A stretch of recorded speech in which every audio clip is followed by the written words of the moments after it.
हमको मन की शांति देना, मन विजय करे, दूसरों के जैसे पहले खुद को जय करे। हमको मन की शांति देना, भेदभाव अपने दिल से साफ कर सके, दोस्तों से भूल हो तो माफ कर सके, झूठ से बचे रहें, सच का दम भरे, दूसरों के जैसे पहले खुद को जय करें। हमको मन की शांति देना, मुश्किलें पड़े तो हम पे इतना कर्म कर, साथ दे तो धर्म का, चले तो धर्म पर, खुद पे हौसला ला रहे, बदी से ना डरे, दूसरों के जैसे पहले खुद को जय करे।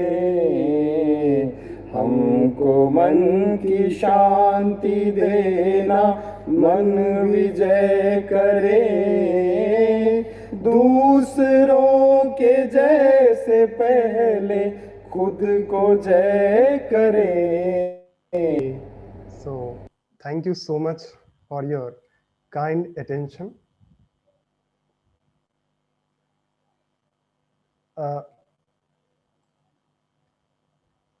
Yes, sir, kindly unmute yourself. Yes. So thank you, Randhir. As you move on, so I request Prabhati Appa to also sing a song, and that would be a song from Bangla, Tagore's song. Yes. समस्तଙ୍କୁ ମୋର ପ୍ରଣାମ। ଯଦି ତୋର ଡାକ ଶୁନେ କେଉ ନା ଆସେ তবে একলা চলো রে, যদি তোর ডাক শুনে কেউ না আসে তবে একলা চলো রে, একলা চলো একলা চলো একলা চলো রে, যদি তোর ডাক শুনে কেউ না আসে তবে একলা চলো রে, যদি কেউ কথা না কয় ওরে ওরে ও ভাগা, কেউ কথা না কয়, যদি সবাই থাকে মুখ ফিরাই সবাই করে ভয়, যদি সবাই থাকে মুখ ফিরাই সবাই করে ভয়, তবে পরাণ খুলে তুই মুখ ফুটে তোর মনের কথা একলা বলো রে, যদি তোর ডাক শুনে কেউ না আসে তবে একলা চলো রে, যদি সবাই ফিরে যায় ওরে ওরে ও ভাগা সবাই ফিরে যায়, যদি গহন পথে যাবার কালে কেউ ফিরে না যায়, যদি গহন পথে যাবার কালে কেউ ফিরে না যায়, তবে পথের কাঁটা তুই রক্ত মাখা চরণ তলে একলা দোলরে, যদি তোর ডাক শুনে কেউ না আসে তবে একলা চলো রে, যদি আলো না ধরে ওরে ওরে ও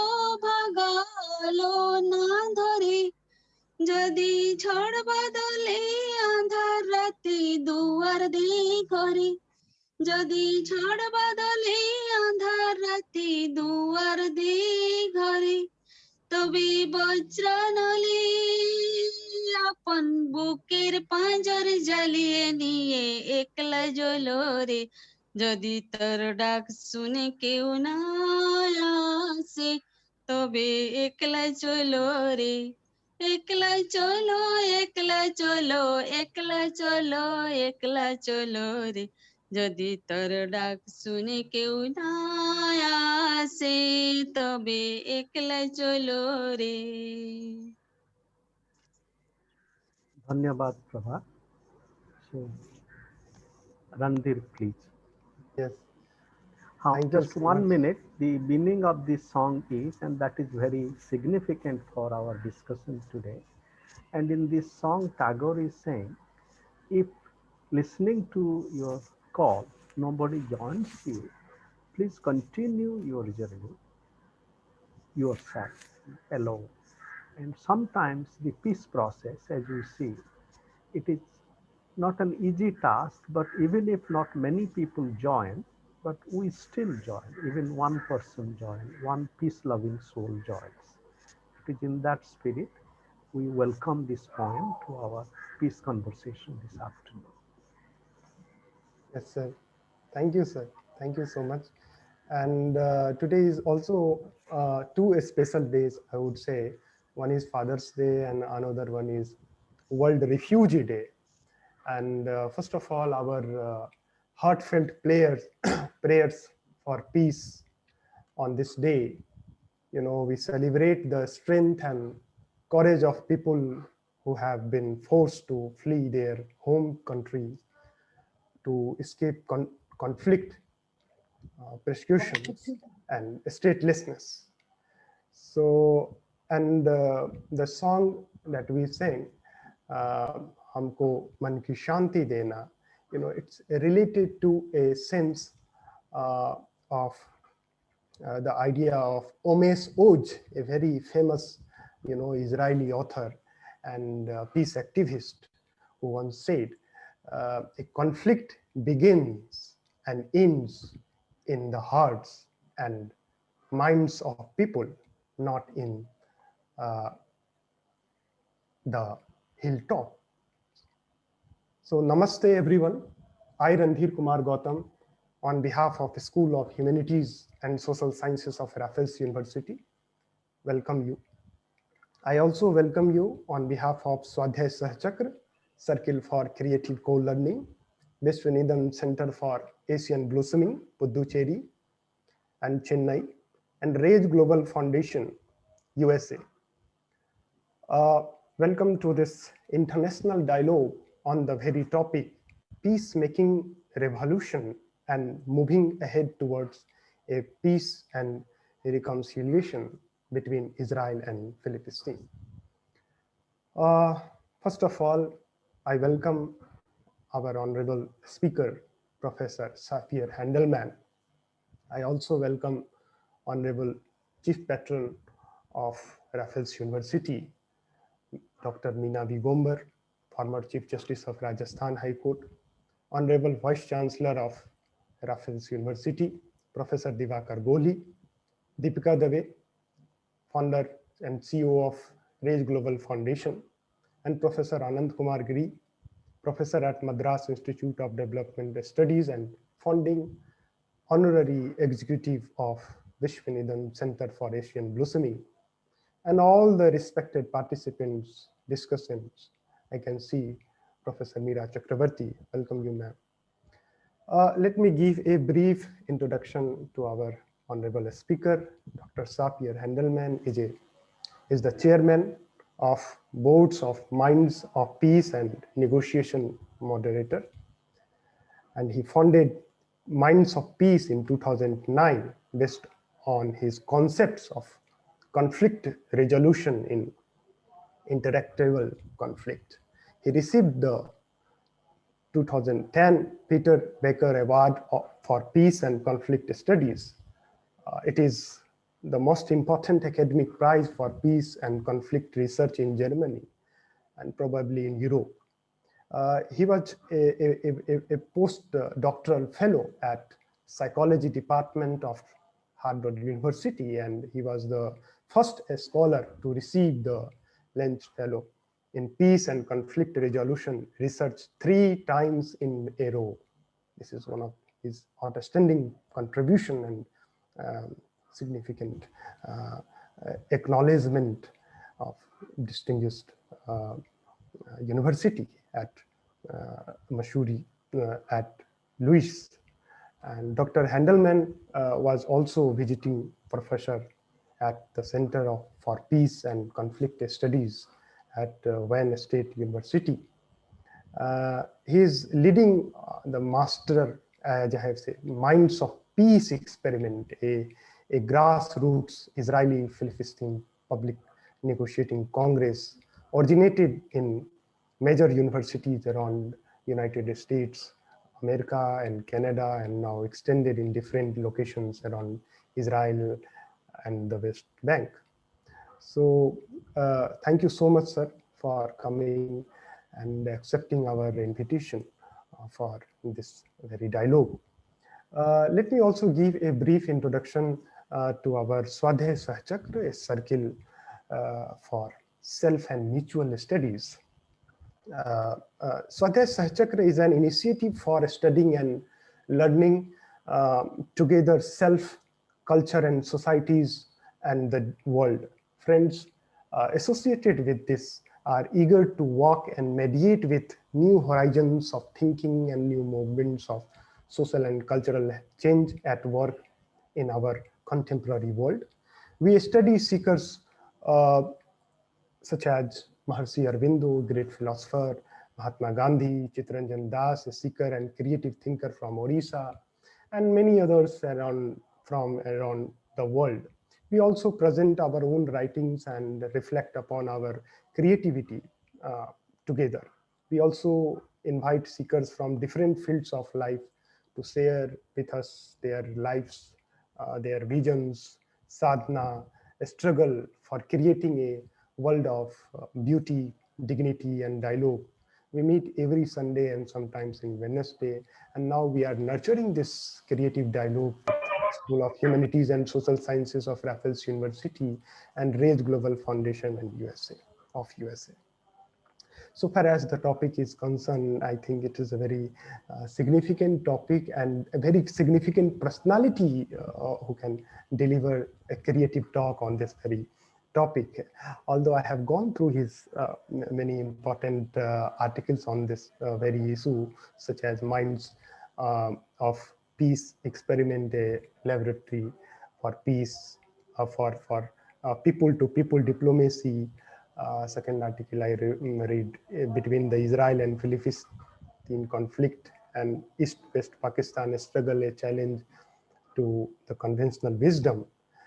So now I would like to invite Professor Kumar Giri sir to kindly moderate the session and explain the brief context of today's dialogue. Sir, over to you.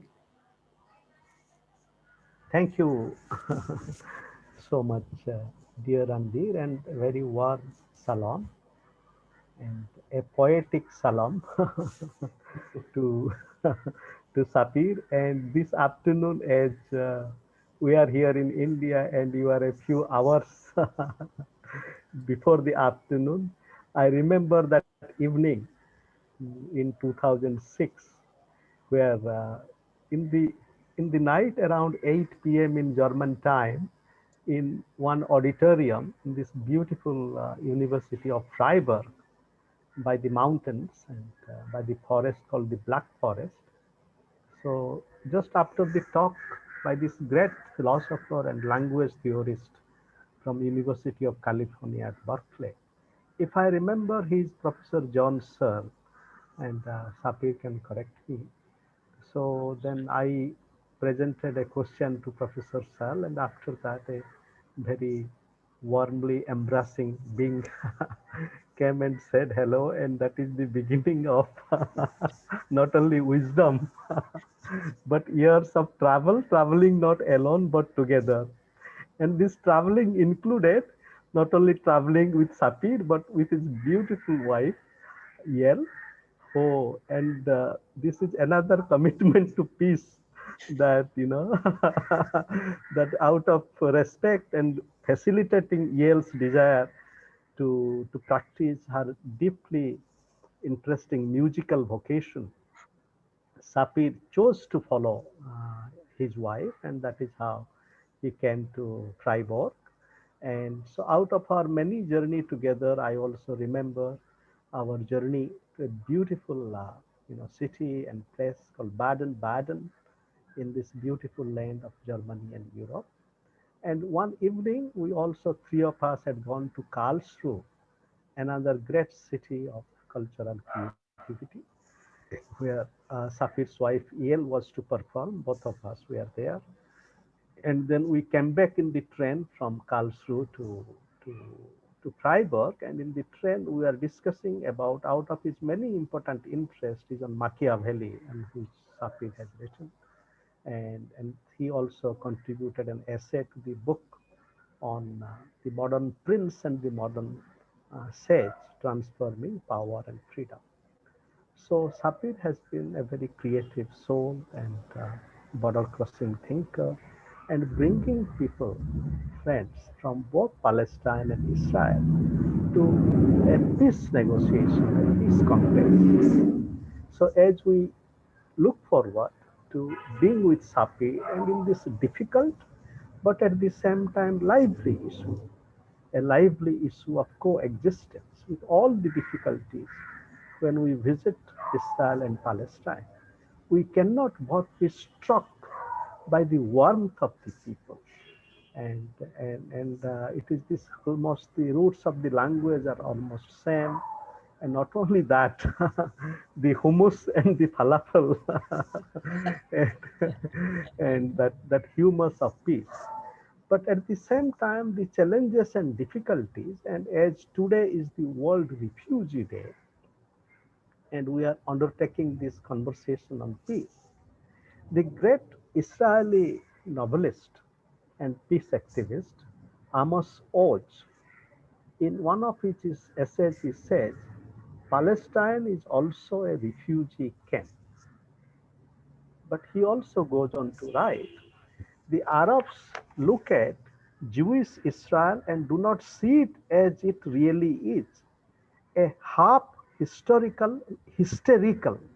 He is not saying hysterical, a half hysterical refugee camp. Instead, they see it as the long, arrogant, oppressive, and exploitative arm of European colonialism. We Jews look at the Arabs, and instead of seeing them as our fellow sufferers, we see the persecutors of our past. So this line of Amos Oz, who interestingly was not only a great novelist, but his very important novel, The Sea, the Same Sea, and it is written that it is written in a kind of poetry rather than prose. So the implication is the condition of our existence, even the representation of it is border crossing between prose and poetry. Now, we also have another great peace activist and scholar whom I'm sure Sapir knows. His name is David Sulman, and he has been associated with peace activism from the side of Israel. He's a very respected thinker and scholar. He has written on India quite a lot. He has a book called Dark Hope, which was published many years ago, around 2007, in which he describes his journey on the land when that fence was being constructed. And he says that when he was walking, he found people on the wall. Somebody was writing a verse from the Bible. And what was that verse? I'll just go back to my screen for a moment. And that verse was,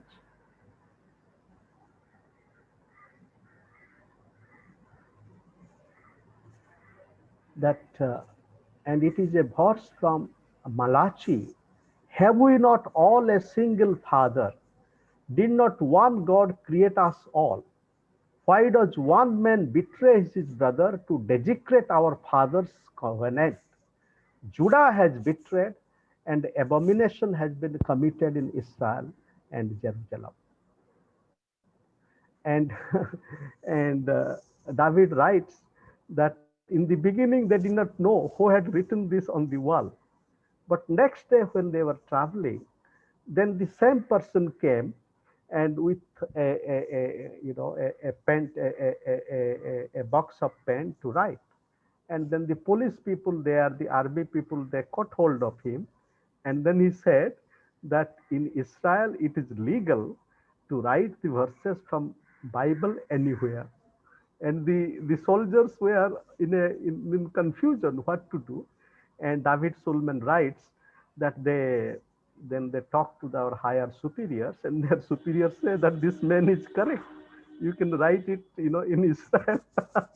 This verse, that is, we all come from the same father, and not only is the same father, the same mother.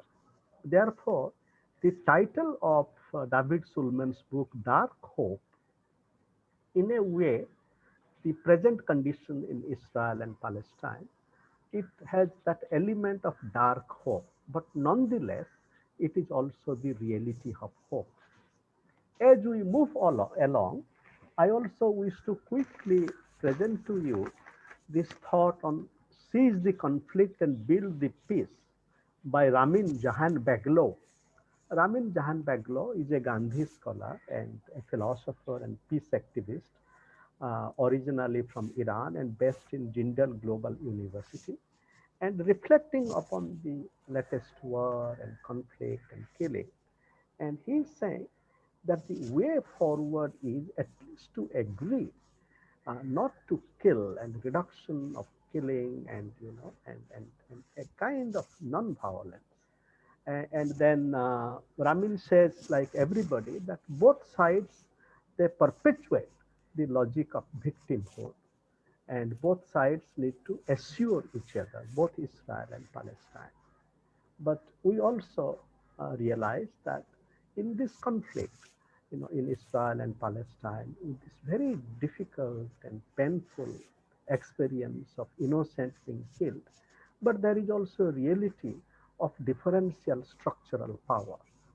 And when one side has so much of power, and then the other side, so with all these difficulties still, that how do we take this step towards peace? Speaking about dark hope, then, I wish to present this poem called Dark Hope, which is part of my book of poems called Weaving New Heads. It goes like this. You say there is no hope. What is hope? What is its color? Is it only white, red, purple, or blue? Is it also not black? Is it also not dark? Is there hope in darkness? Does hope fall from the sky? Do we have to keep our mouth ready to suck the nipples of hope? Or do we have to pray and work, love and meditate with light and darkness? Relationship is the soil of hope. Soil and soul dancing together, kissing each other with hope and towards hope. So with this, again, a warm welcome to many friends who have joined. I'm very happy to have the presence of Sudha. Sudha is also a dear and respected friend and a peace activist, and other friends who have joined us. So now, Sapir, please. Thank you very much, and thank you very much, Ananta. It was a pleasure to see you again, and it is a pleasure to give you a small talk. Let me share you the screen. Okay. So the Israeli-Palestinian conflict is considered to be one of the most entrenched conflicts in the world. The conventional wisdom is that everything has been said and this is a desperate situation. I hope to convince you that this is not true. And especially in this kind of complicated situation, there's always a room for new ideas. And the question is how to bring them to the stage of politics. Intractable conflict, like almost every phenomena in the social science, is a complex phenomena.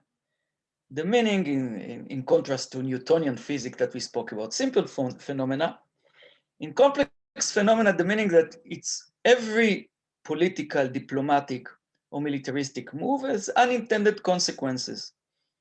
Sharon, our prime minister, evacuated Gaza. We're afraid that there's going to be a civil war among Israel, and Gaza experienced civil war.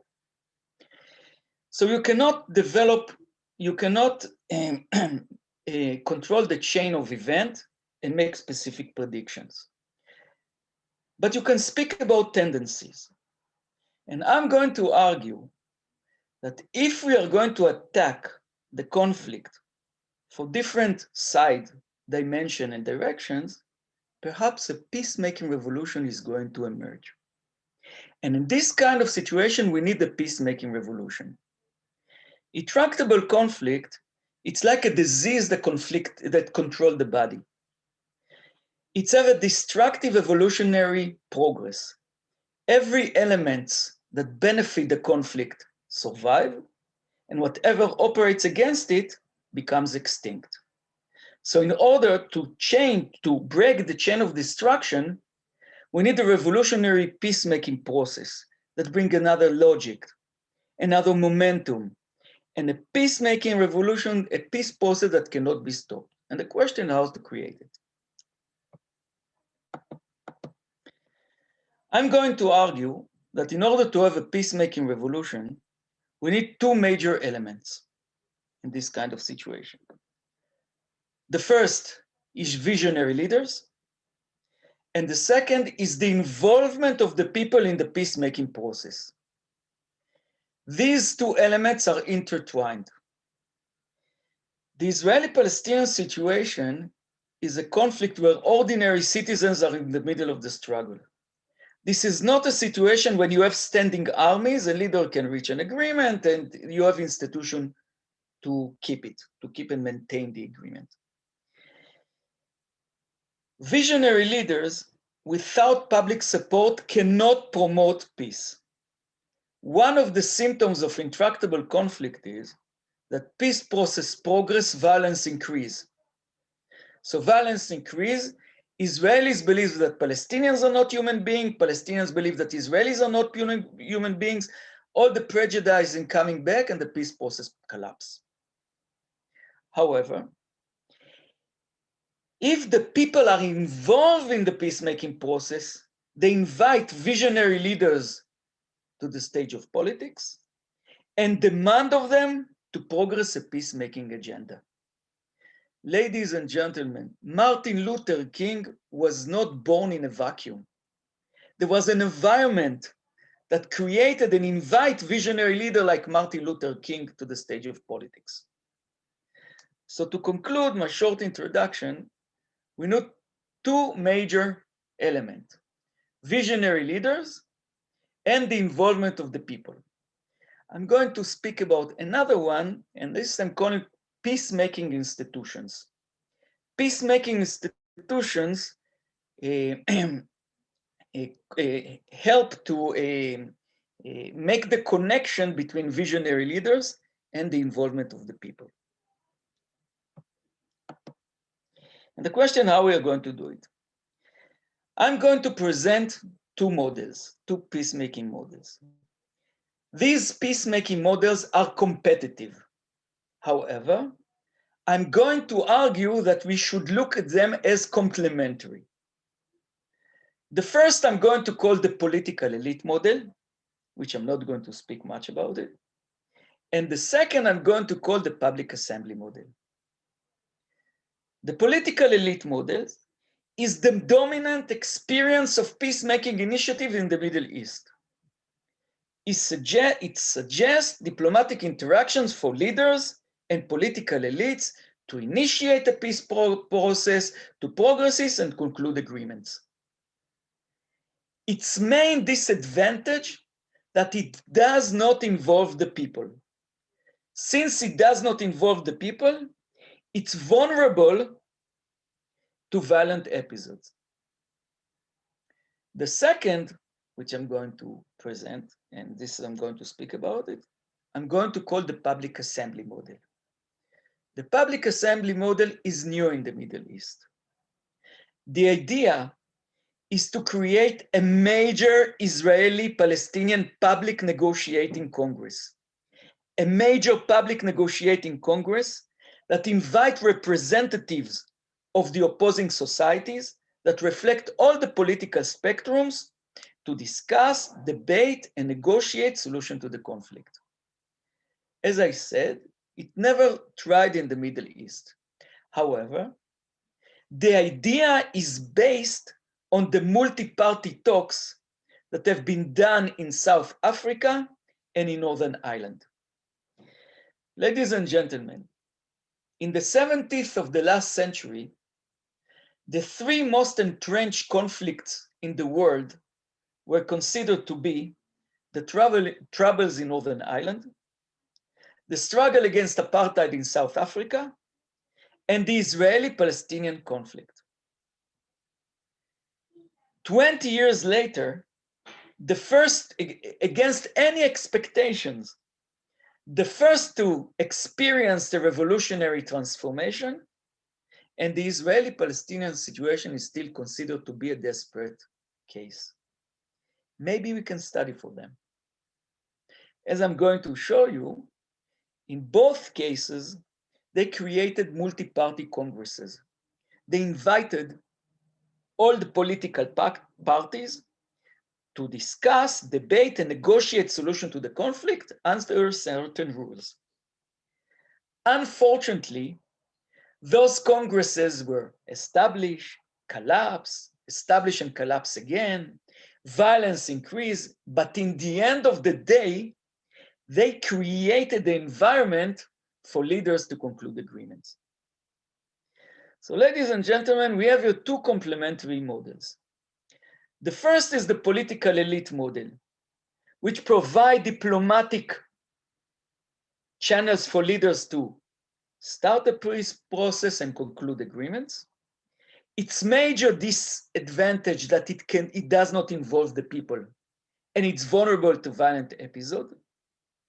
The second is the public assembly model, the idea to establish a major Israeli-Palestinian public negotiating Congress. Its main advantage that it involves the people in the peacemaking process.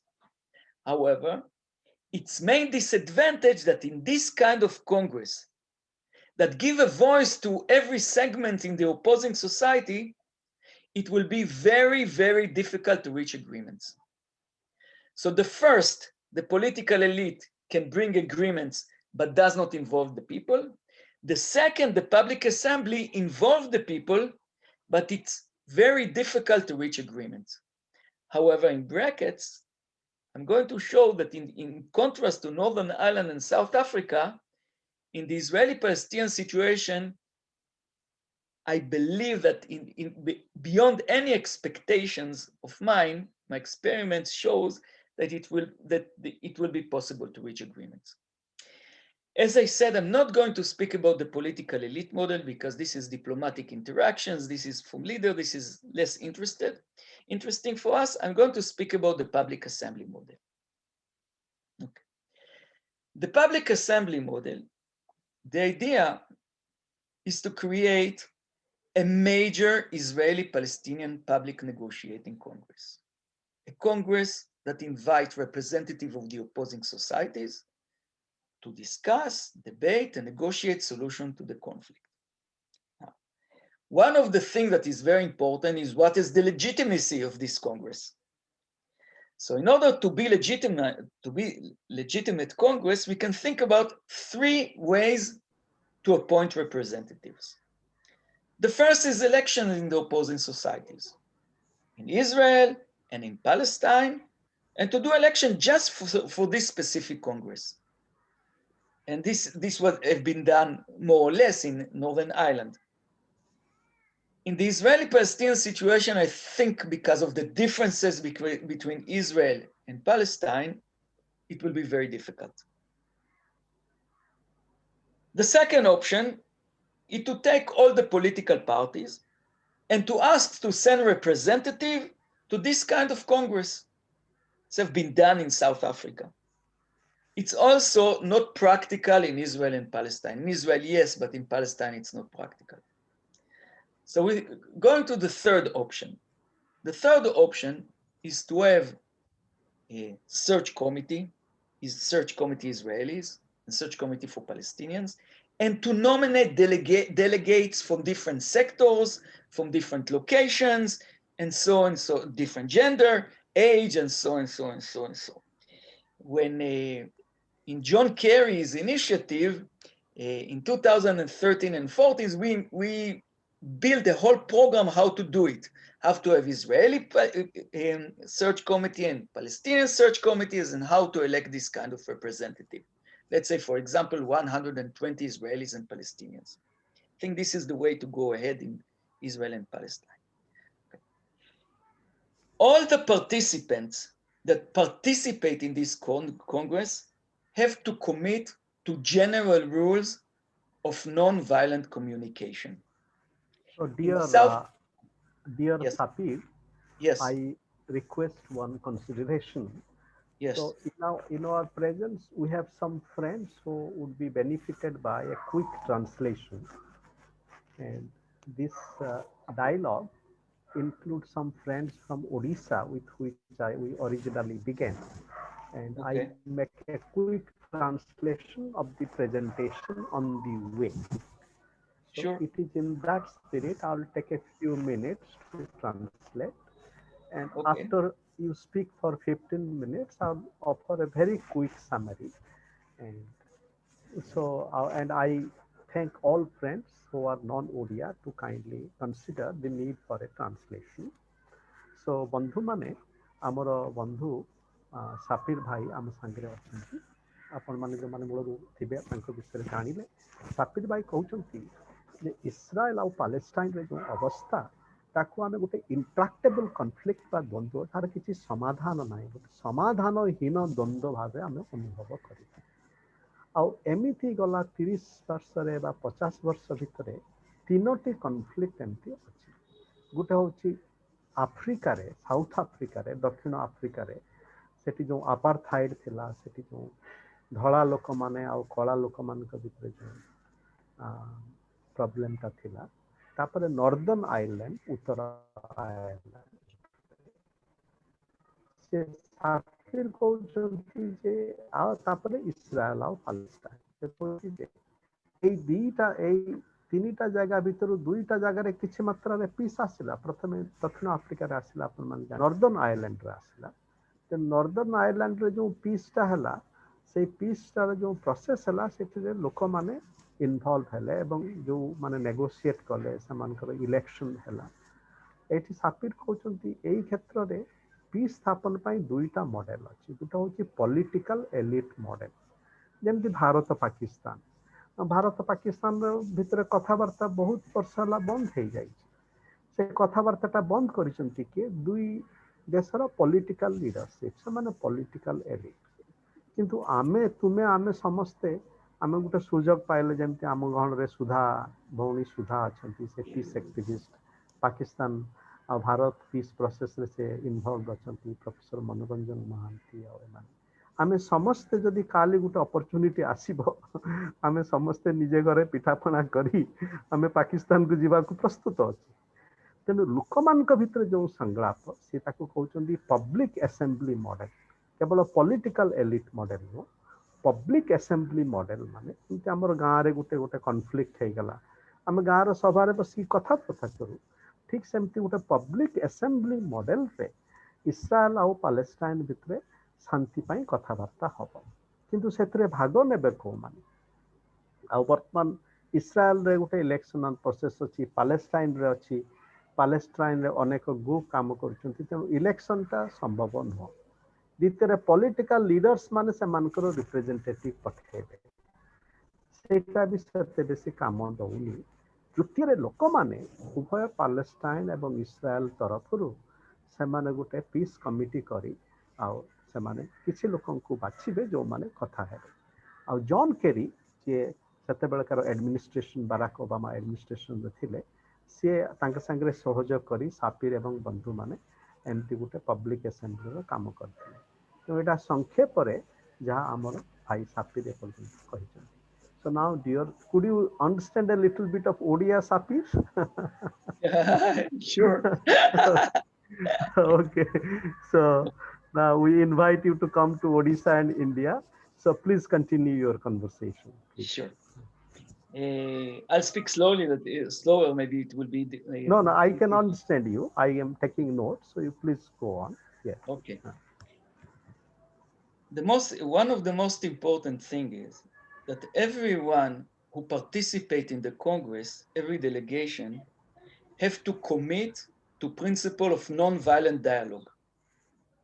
This is very important, but also very difficult. It's very important because the idea is to replace the violent competition in the street to political debate. However, it's very, very difficult because violence means different things to different people. Israelis see violence in one way, and Palestinians see violence in another way. I'll give you an example.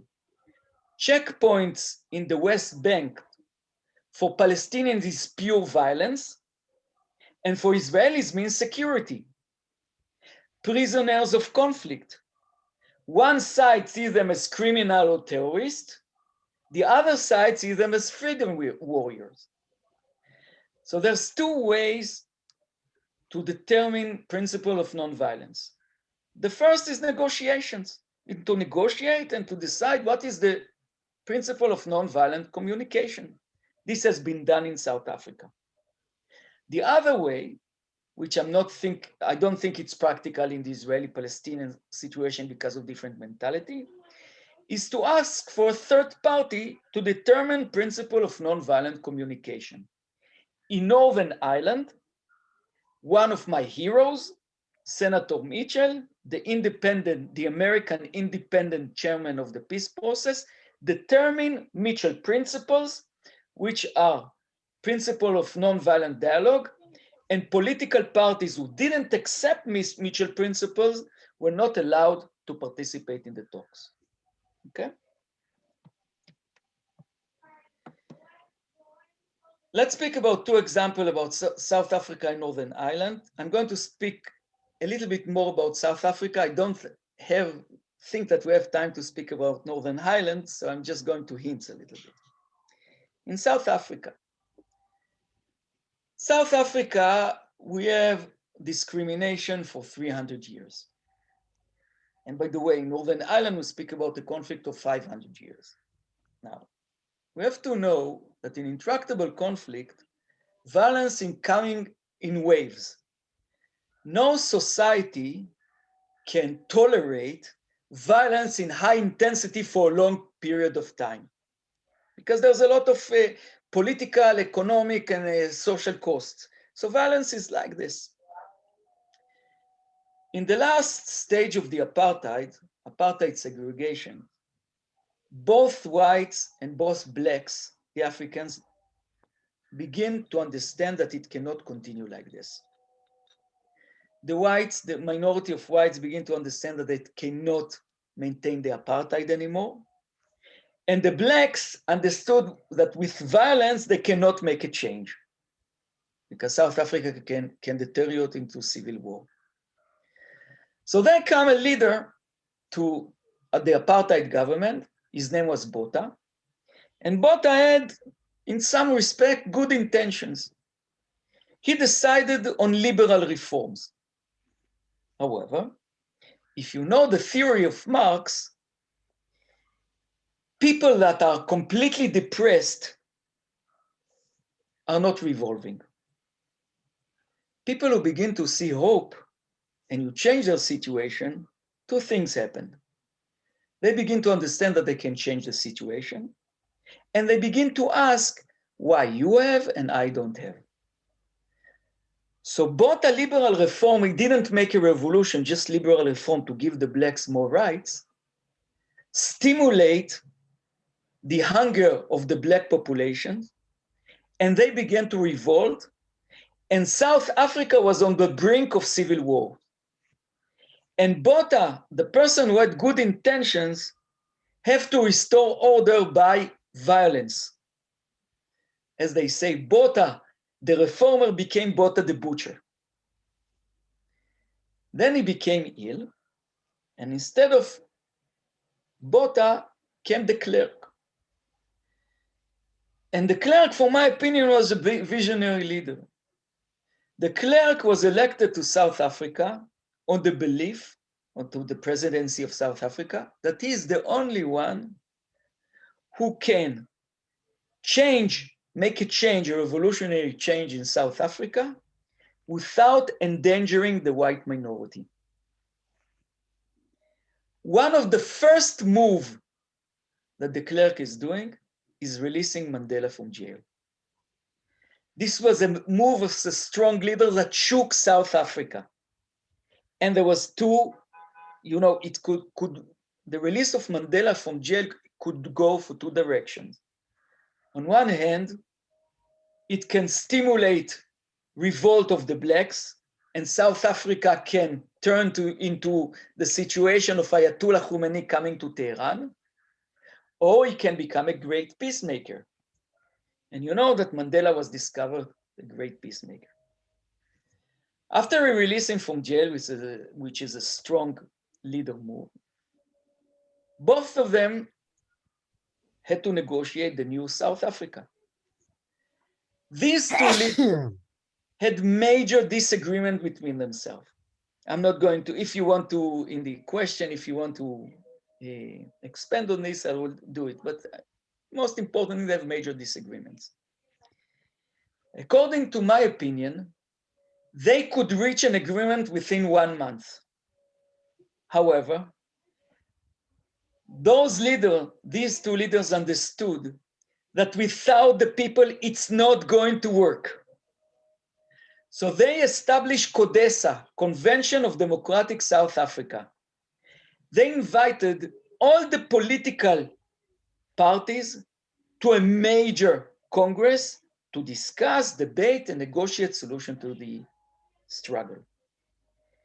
It took them 2 years of negotiation, talks, what is the principle of nonviolence, how CODESA is going to work, and so and so and so and so. Unfortunately, CODESA couldn't reach an agreement and it's collapsed.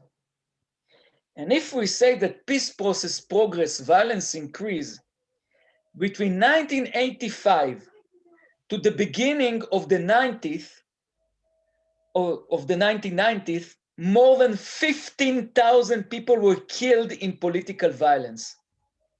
More than half of them during the peacemaking process. We don't have such violence in Israel and Palestine. After the collapse of CODESA 1, they established CODESA 2. And guess what? Also CODESA 2 was collapsing. However, if in CODESA 1, we had 19 political parties, in CODESA 2, they have 26 political parties. Because the people begin to be involved in the peacemaking process, and the violent parties begin to understand that violence is not profitable. After the collapse of CODESA 2, there was negotiation between the two major parties, and we have a major violent episode. The assassination of the black leader, Chris Hani. He was a communist and he was very popular on the black community.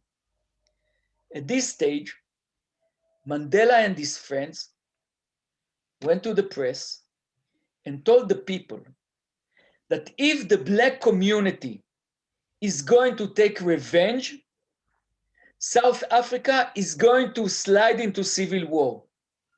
It is very important to go back to the negotiating tables. And then Mandela and de Klerk start manipulating. My first book is about the ethical limits of manipulation. There are manipulations that are indecent, and there are manipulations that are desirable.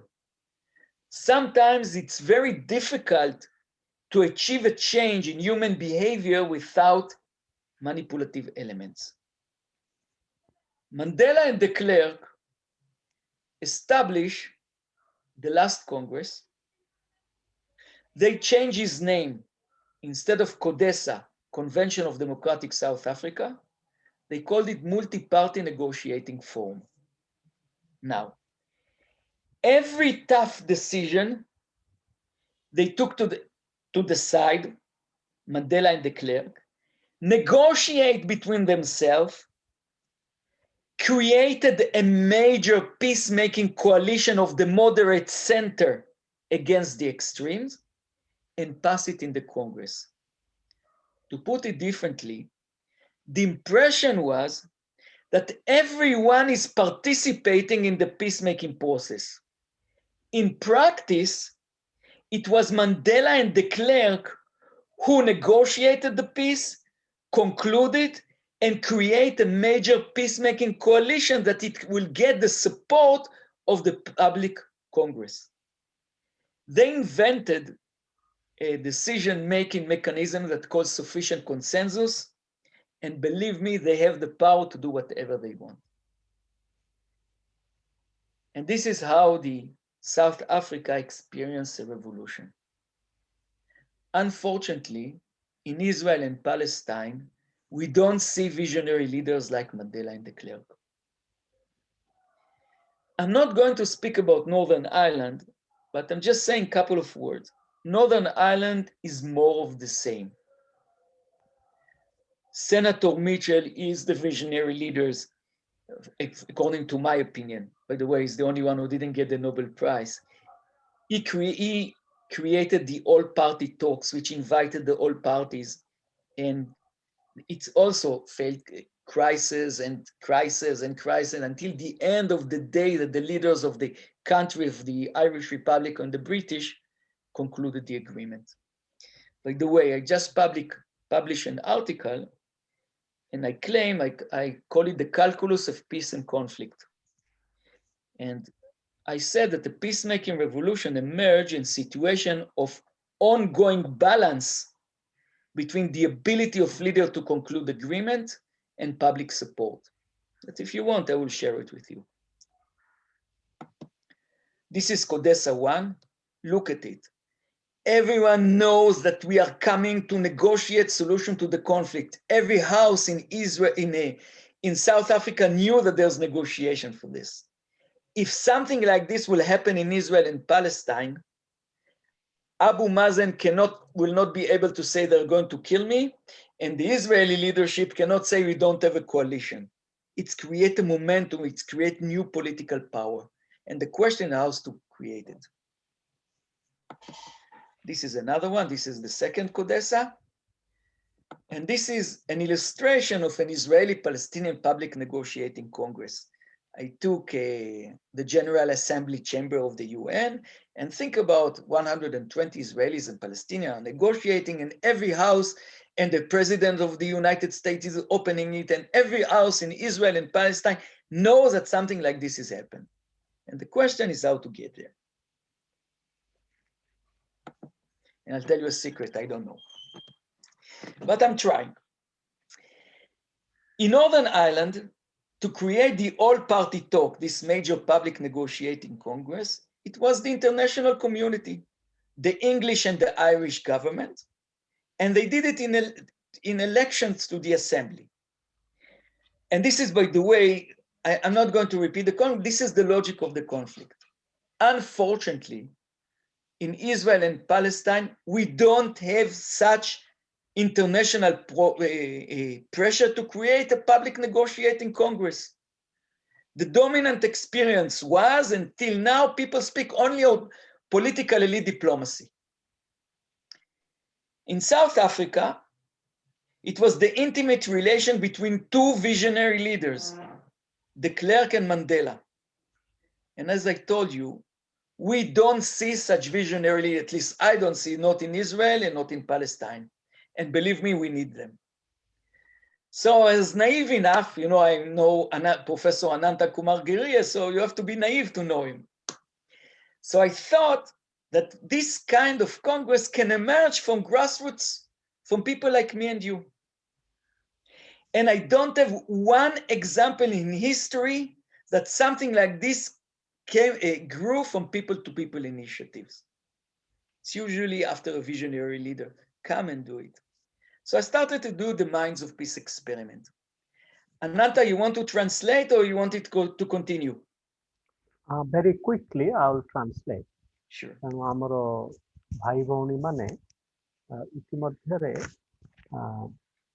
ସାପିର କହିଲେ ଏଇ ଯେଉଁ ଶାନ୍ତି ପାଇଁ ଏଇ ଯେଉଁ ପ୍ରକ୍ରିୟା, ଶାନ୍ତି ପାଇଁ ଏଇ ଯେଉଁ ପ୍ରୟାସ, ସେଟା ଦକ୍ଷିଣ ଆଫ୍ରିକାରେ ଯେଉଁ ହେଇଥିଲା, ଆଉ ଦକ୍ଷିଣ ଆଫ୍ରିକାରେ ଏତେ ସବୁ ବର୍ଣ୍ଣ ବ୍ୟବସ୍ଥା, ବୈଷମ୍ୟ, ହିଂସା, ଆଉ ତା ଭିତରେ ଯେତେବେଳେ ଡି କ୍ଲାର୍କ, ସେତେବେଳର ପ୍ରେସିଡେଣ୍ଟ ଡି କ୍ଲାର୍କ ଆଉ ନେଲସନ ମେଣ୍ଡାଲା, ଯାହାଙ୍କୁ ସେ ଯେଉଁ ବହୁତ ବର୍ଷ ଧରି, ପ୍ରାୟ 27 ବର୍ଷ ଧରି ସେ ରବିନ୍ ଆଇଲ୍ୟାଣ୍ଡରେ ସେ ବନ୍ଦୀଶାଳା ଭିତରେ ଥିଲେ, ଆସିଲା ପରେ ଯେତେବେଳେ ଏଇ ଦୁଇଟି ପିସ୍ କଂଗ୍ରେସ ଲୋକମାନଙ୍କର ମିଳନର ଯେଉଁ ମାନେ ଶାନ୍ତିଟା ହେଇପାରିଲାନି, ତାପରେ ସେ ଗୋଟେ ଭାରି ସୁନ୍ଦର ଭାବରେ ଆଉ ଗୋଟେ କଥାଟିଏ କଲେ।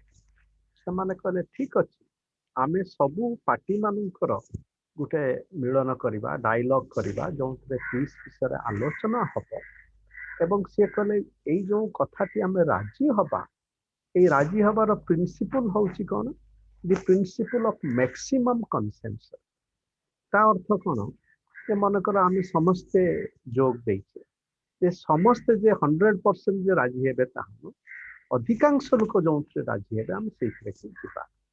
ଏଇ କଥା କହିବା ଭିତରେ D clerk, president D clerk ଆଉ ମଣ୍ଡେଲା, ସେମାନେ ନିଜେ ପରସ୍ପର ଭିତରେ ଗୋଟେ ଭାବିଲେ ଯେ ଏଇ କଥାରେ ଆମେ ରାଜି ହେବା, ଏବଂ ସେଇଟା ଭାବିକି ସେମାନେ ଲୋକଙ୍କୁ କହିଦେଲେ।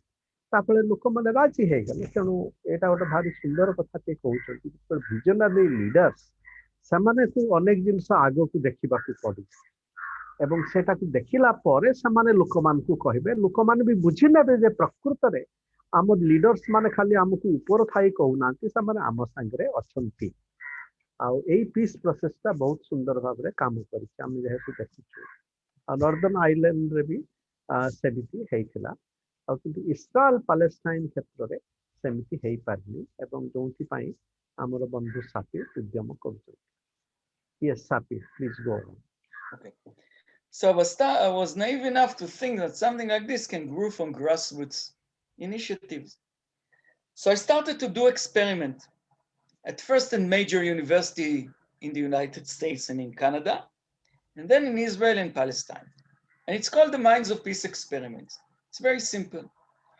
You take an Israeli delegation and Palestinian delegation, people from all the political spectrum. You give them 5 sessions to reach agreements. Every negotiation is 2 hours, 1 hour and a half between the two delegations. Half an hour, you give the audience the opportunity to participate. Later we change it because people want to speak, especially in this conflict. So we give more breaks for the people to speak. The moderators are Israelis and Palestinians, and this is help us to bridge about the cultural gap. Because as you know, for example, leaders negotiate with their people and negotiate with the other side. And there's cultural differences between Israelis and Palestinians. For example, a friend of mine wrote a book, and he analyzed all the mistakes that John Kerry did because he didn't understand the mentality of Palestinians. Things that he asked from Abu Mazen as a trust-building measures in the Arab world is considered as lack of trust. So we try to bypass these kind of things by Israeli and Palestinian moderator. There are 2 rules for the discussion, and this is very important. The first is to show respect and not to demean each other. And the second, which is very important, is not to get into historical debate. I did to you, you did to me, because there's no end to this. There are 2 different narratives, and probably both of them are not true. Instead of when you speak about the refugees, instead of arguing if Israelis deported them or they ran away, we have the refugee problem. And the question is how we are going to solve it. The process of 2 stages. In the first stage, they have to reach agreement on trust building measures and non-violent communication. And this is very, very important. And I want to distinguish between 2 kinds of trust: basic trust and working trust. Basic trust is a trust in the good heart of the other people, something that probably I have with my daughters. This is impossible to reach in situation of intractable conflict, when Israelis do not believe one word of Palestinians and vice versa. But we can achieve working trust. And the meaning of working trust is that the Israelis show Palestinians that this is their very best interest to reach peace, and Palestinians show Israelis that this is their very best interest to reach peace. And this creates commitment to the process. And then they have to negotiate rules of nonviolent communication. Once they finish the first part, then they come into the second part, and they're going to negotiate solution to the Israeli-Palestinian situation. The first question is, what is the optimal solution to the Israeli-Palestinian conflict? 1 state, 2 state, federation, confederation. Then they have to choose 4 major topics. For example, borders and settlement, Jerusalem, refugees, and securities. And they are negotiate.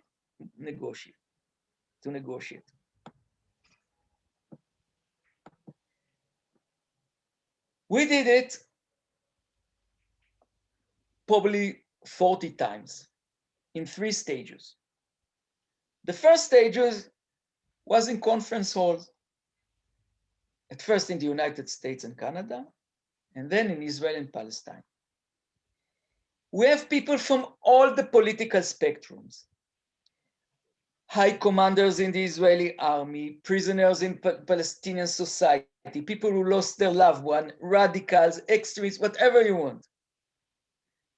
We were surprised to see that they all the time reach agreement. It was amazing.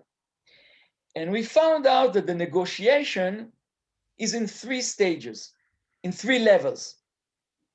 One level is the 2 delegations negotiate between themselves. The second level is within each delegations, because Israelis are not one voice and Palestinians is not one voice. And the third level is between the delegations and the audience. And there's a 4th level. And the 4th level is everyone is negotiating with himself. There's only one kind of person that cannot negotiate with himself, and this is the fanatic. And the fanatic will not come to participate in such a public negotiating congress. So we were surprised to see that they all the time reach agreement. This was the good part. The bad part was that no one was interested in this. To be a peace hero in the United States and Canada is very easy. Believe me, I got prizes, whatever you want. To come to Israel and Palestine and to do it, it's very difficult. And the first time that I did it I succeeded to bring Palestinians to Tel Aviv. And in the Israeli delegation, there was a general, one of Netanyahu's supporters, a general from the army, people from all the, I thought the media is going to cover it. No one was interested in this. So we went to the second stage. The second stage was to start doing it in the streets. In Abima Square in Tel Aviv, in Jerusalem, in Ramallah. And when you do it in the center of Tel Aviv, public negotiating congress, more than about 2,000 people coming because they're passing there. Then you get a TV show and you get some attraction. When you do it in Jerusalem, violence started. When you do it in the Major of Jerusalem, and you put a sign, Israeli-Palestinian Public Negotiating Congress, a lot of people come and start violence, and the police has to come, and we have to, it was very difficult. But we are not the one who are giving up.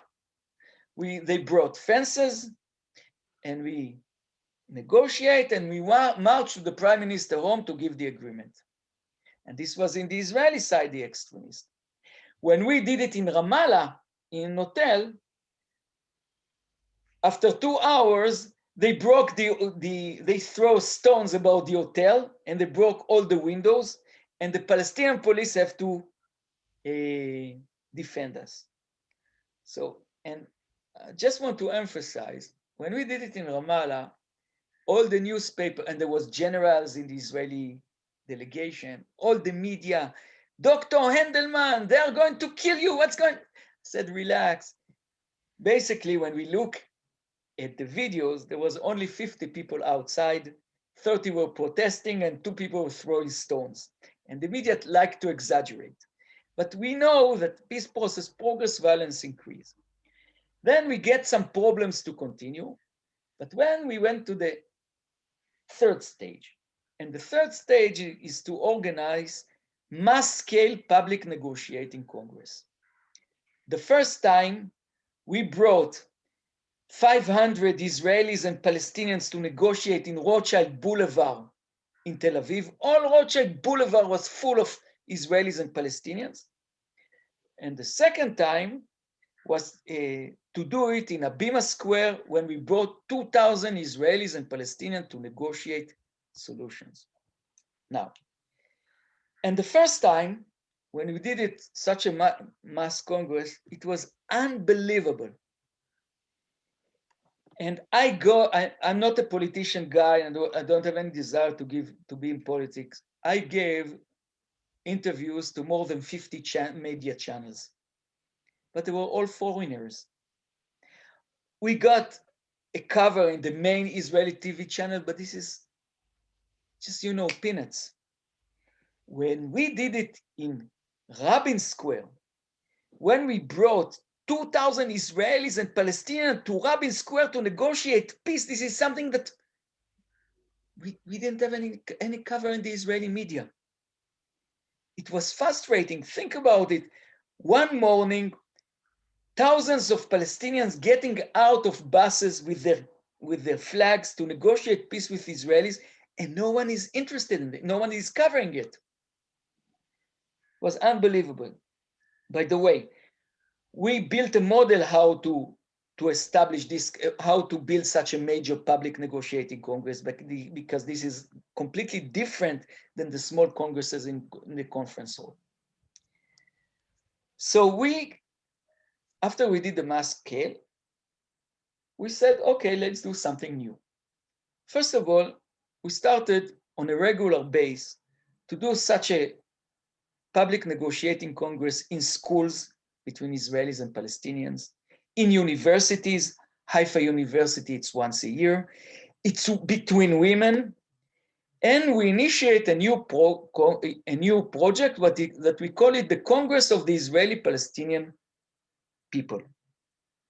We took 120 Israelis and Palestinians, and I present them a map of all possible solutions, according to my opinion. Maybe if someone has new ideas. And they choose 3 types of solutions. And for half a year, once a month, they negotiate in different places in Israel and Palestine. And the idea was that after this kind of a half a year assembly, once a month, they negotiate solution in different places, to have the first Israeli-Palestinian public negotiating congress, when we bring 1,000 Israelis and Palestinians, present the agreements, and let them vote in ballot boxes. But we have the Corona crisis. So we have the Corona crisis. We got a very nice documentary film in the Australian TV and in the BBC and this, but we could not continue.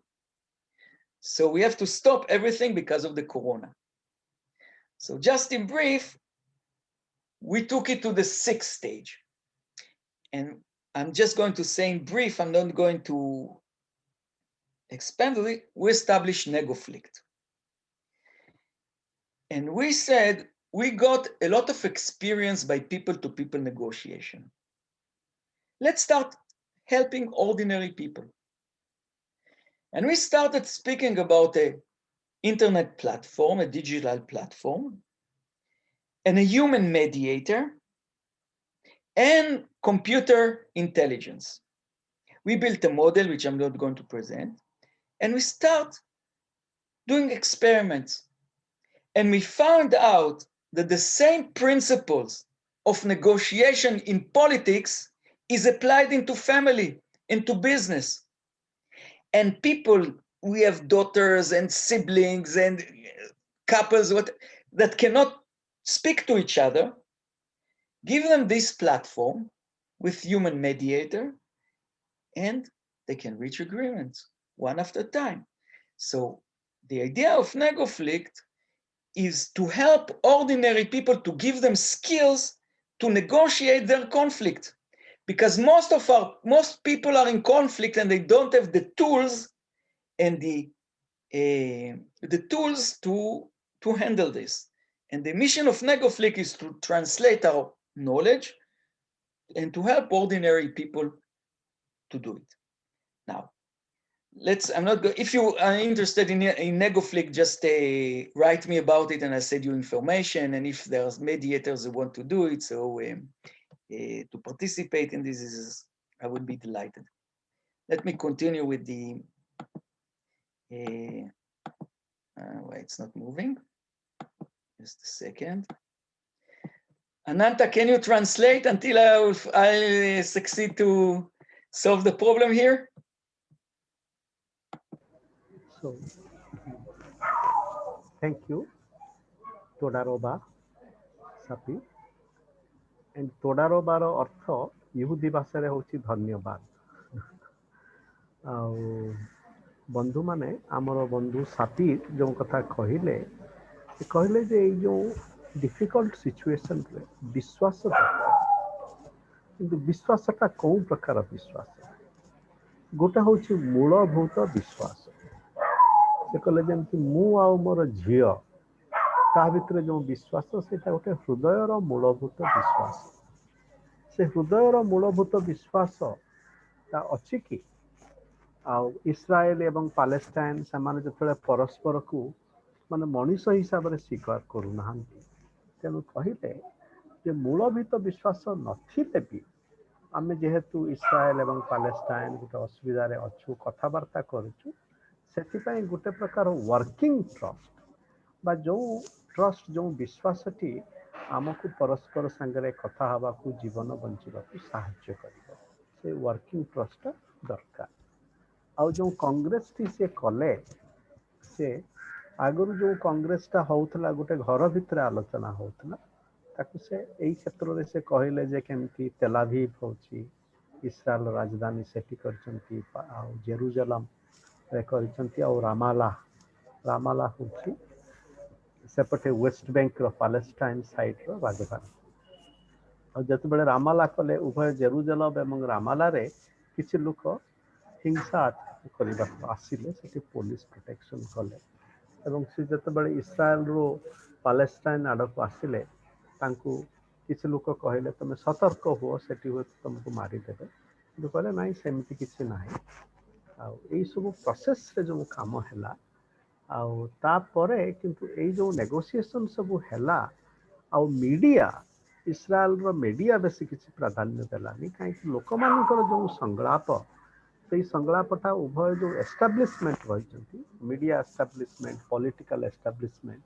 से माने सेते किछि गुरुत्व देले नाही एवं शेष रे जो शेष कांग्रेसटा हेइथिला सेते बेले जहा किछि भी सहमति उत्पन्न हैला और सेते बेले कोरोना क्राइसिस आसीगला मार्च 2020 रे सब जिनस स्थगित रहिला एई सब सहित हमर बंधु सापीर कहउछंती जे एई प्रकार गोटे असमाधित द्वंद्व भितरे परस्पर सांगे कथा हवा पाई जो प्रकार एक स्किल दरकार, जो प्रकार कौशल दरकार, जो प्रकार प्रणाली दरकार, सेटा केवल बड़ बड़ कन्फ्लिक्ट भितर जे सीमाबद्ध ताहा नु आम परस्पर भितर घर भितर स्वामी स्त्री भितर बापा पुओ मध्य बंधु बंधु भितर पॉलिटिकल पार्टीज भितर आउ कथा हवा पाई गोटे नेगोशिएटिंग स्किल आवश्यक। तेणु सी एबे गोटे ऑनलाइन प्लेटफॉर्म सृष्टि करछंती नेगोफ्लिक्ट बोली, जो प्रोसेस रे ता सहित मीडिएशन रो स्किल्स हमर बढ़ी पारिबो एवं आमे प्रत्येक जीवन रो प्रत्येक क्षेत्र रे ठीक अच्छे आम भितर किसी द्वंद्व रही तार गोटे समाधान, किंतु समाधान पाई जो प्रकार कौशल शिक्षण learning the skill of mediation सेटा आमे शिखि पारिबा। सो नाउ डियर सापीर। Yes, I have some problem here. Just let's. If I'm not succeed to do it, I will speak by without. Okay. Yes, I Yes, think it's yeah. And I have 5 minutes, and I'm finishing. Just a second. Okay.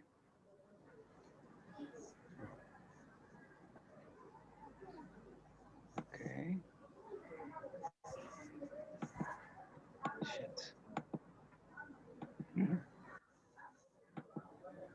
I just bought the computer from the. Okay, let's see if we can do it. Okay. Okay.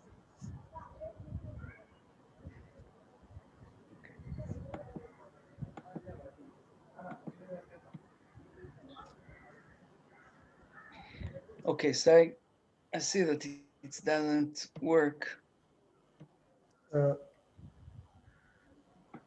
Okay. So anyway, just a second. The computer connection is bad here. Okay. So anyway, so the question how we continue from here. We find from the Minds of Peace experiment that people can reach agreement and people have desire to peace.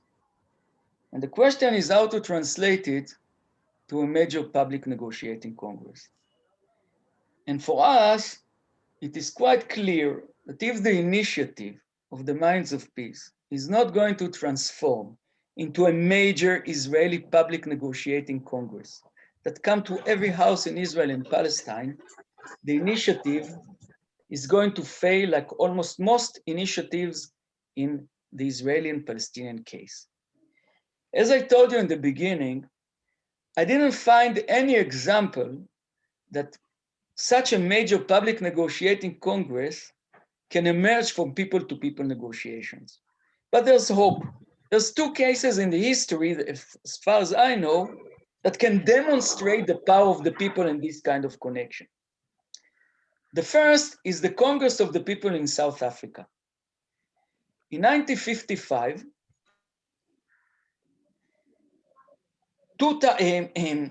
a group of people initiated the Congress of the People. They got idea from all the region in South Africa how the new South Africa is going to be built. The highlight of the Congress of the People was a gathering in a small town, it's called Kliptown. 2,000 people from South Africa came to negotiate and to write a new vision for the new South Africa. The initiative was crushed by the apartheid government. However, you can crush the initiative, but you cannot crush an ideas. The product of the Congress of the People in South Africa, its name is the Freedom Charter. The Freedom Charter was the pamphlet of the revolution and struggle for change in South Africa. And 40 years later, based on the idea of the Congress of the People, came de Klerk and Mandela and established CODESA, CODESA 1, and the multi-party negotiating forum that I told you. So perhaps we are the tragic figure of history, and maybe someone will think about it a couple of years beyond us. And this is one hint. Another issue that demonstrates the power of the people, as I told you, in Northern Ireland, the Congress that negotiated solution to the conflict was the all-party talks. And every solution to the trouble in South Africa has to pass the triple lock. And the triple lock means the support of the two governments, the British and the Irish, the support of the Congress, of the all-party talks, and referendum in Northern Ireland and in the Irish Republic of Ireland. A group of people from the third sector, from the NGO, were afraid that the people who negotiate the solution to the troubles do not have time to market the agreement. Because when you make a referendum, you have to market it, to sell it to the people. So they were afraid that the opposition have enough time to make propaganda against the agreement, and the political leaders are so occupied in the peacemaking process that they will not have time to market it.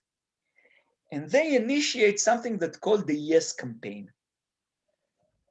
And the Yes campaign had contribution to the past, to the support of the people in the referendum on the Good Friday Agreement. To conclude my talks, in order to create a revolutionary peacemaking process in Northern Ireland, you have two major elements. Political elite diplomacy. Leaders can start the peace process, support it, and to negotiate agreement. And we have the public assembly, the idea to establish a major public negotiating congress that can get the support of the people and press the leadership to reach an agreement using the political elite diplomacy. Thank you very much. Thank you again, Todarova. So, dear friends, Sapir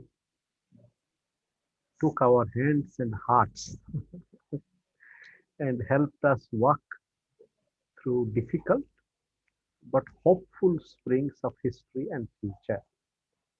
So now we join Sapir in continuing our conversations. We have half an hour with us, in which we will spend 25 minutes, and then Sapir will think with us. We would conclude at 6 p.m. So I request friends who would like to ask a question on thought to put it on the chat box. And I request friends to kindly take two minutes or so to share their thought. I invite first Sudha to share her thought on this. Sudha, please.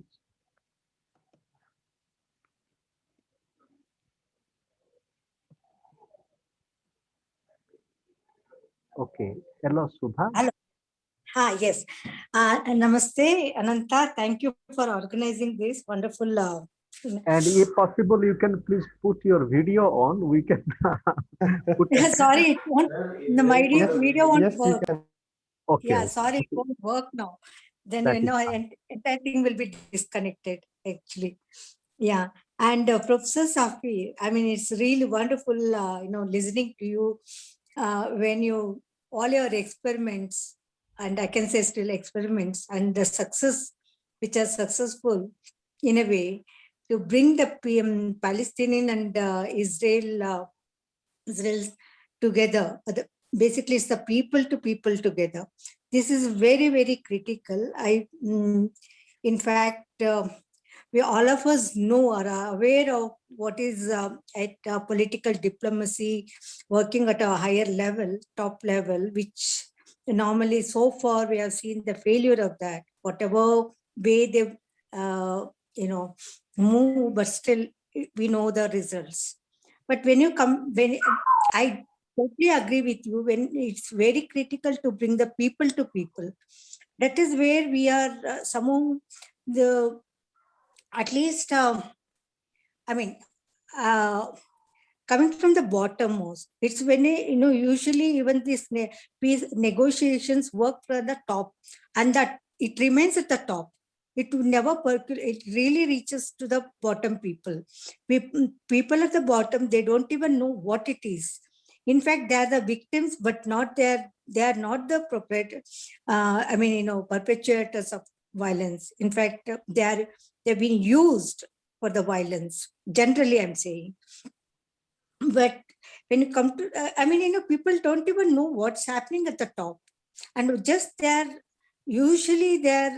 not talking about the Israel and Palestinian issue, but it's as a generally in any conflict, basically the rumors spread, and people, ordinary people who don't don't have time for all these things also will get victimized, and also start the violence. They are the users. They will be used for them, for the violence. So it's very important to initiate kind of, very in a simple language, simple vernacular languages, even I can say that, to make understand the issues very objectively and bring them together.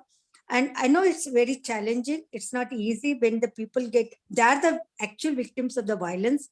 When you say that, no, you had to negotiate, you had to work together. No human being could take it so easily when the person has gone through the violence. But anyway, that's the hope. But at the same time, one point I really want to highlight here, the negotiators or the moderators of any peace negotiation is very important and critical to bring the women into that.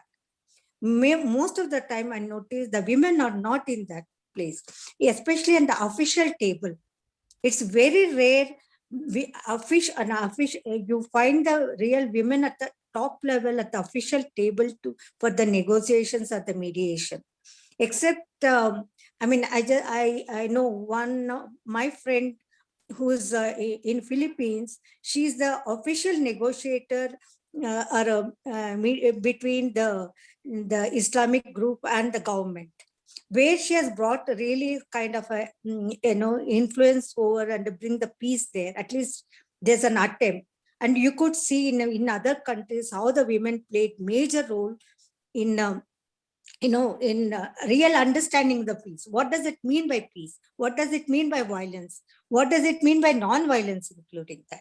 So this is something which I find that this is the missing. And just one more example I want to say and conclude.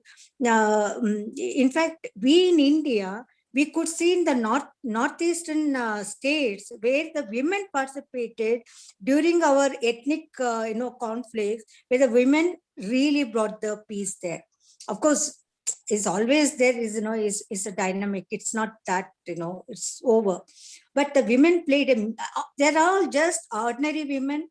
They're all just maybe the mothers of the victims are the just they're very, very ordinary, and you can say even they're not even educated in the sense, and those are the women really brought the peace in these groups, in both groups, bringing them together in a very non-violent for a peace negotiations happened. There are examples within the countries. And so with this, I find that the women had to be brought at the official tables. That's because women are very sensitive. Thank you, Sudha. Thank you, sir, for giving me this opportunity. And we would, Sudha is also a peace activist. And now we have a friend from Philippines, Jasmita. And as we hear, I would just request these friends to kindly get ready, and we'll listen to you for 2 minutes each.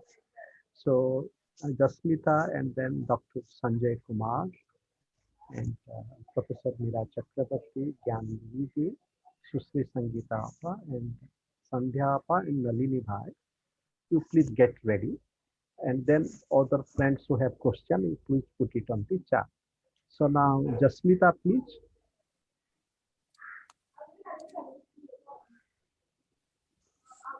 Okay, as Jasmita is coming, Dr. Sanjay Kumar.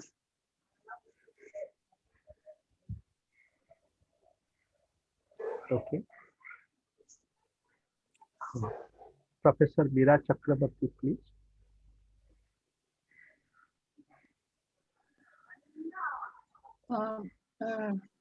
You're very thank you, Ananta, for it's a very important. Am I audible? Yes, please. Can you? It's a very important issue which has been going on, and we have Palestinian friends in the women's movement who have been in touch with us. But Professor Sapir, will you laugh at me if I say that there are visionaries both in the elite assembly as well as in the people?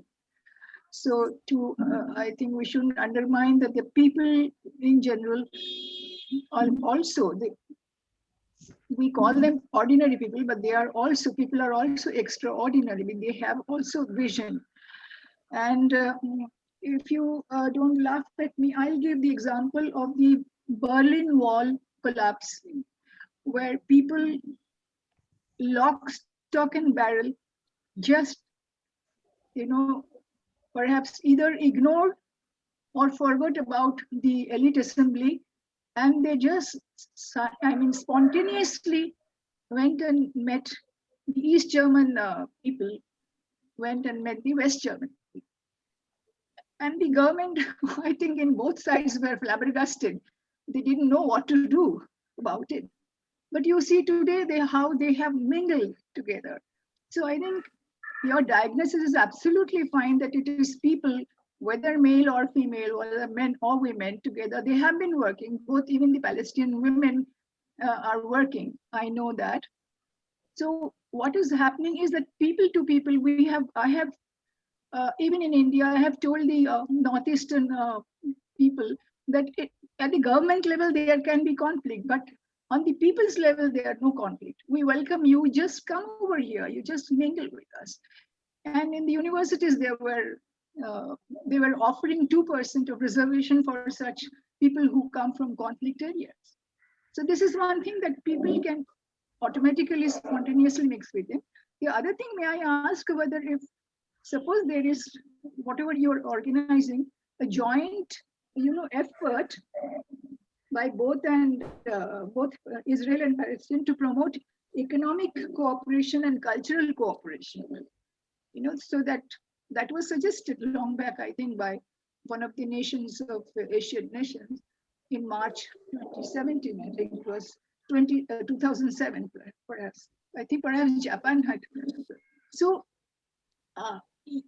by this kind of cooperation, joint cooperation, also these can also be step where people can be, from one state to the other, visit and increase, which happened to us here also. When we were also divided as Pakistanis and as Muslim countries and as Hindu countries. So I think there are solutions.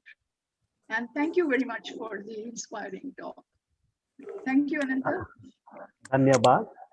Ananta, can I respond or in the end? I request you to kindly take note, Okay. like the Peace Congress. Okay. No problem. And now I request all friends to kindly be within 2 minutes to listen to many friends. We have only 20 minutes. Sorry, sir. And is Dr. Sanjay Kumar back? Suddenగా పిలిచేసారు నన్ను మాట్లాడమని. Dr. Sanjay Kumar. Okay. So now. అది వేరే అయిపోయా.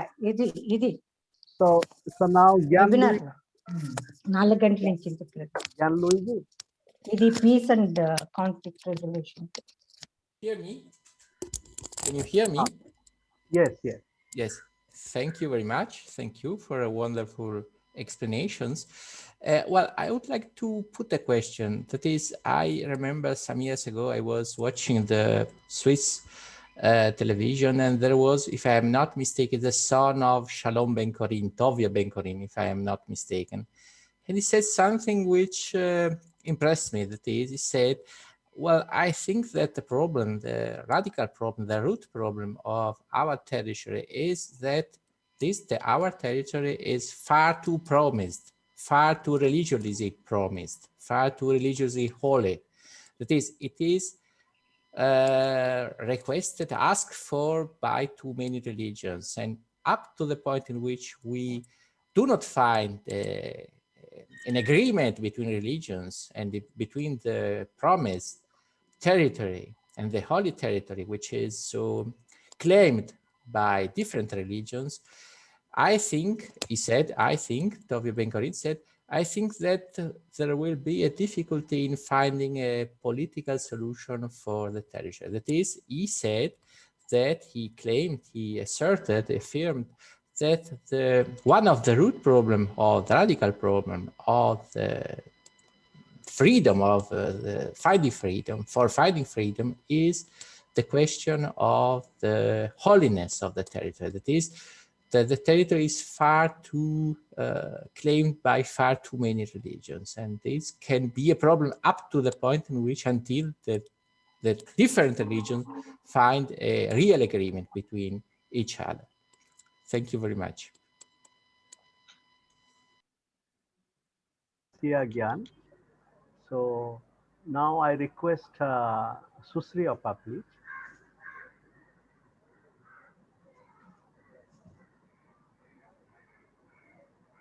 Susri Appa. Thank you, Ananta bhai. Am I audible?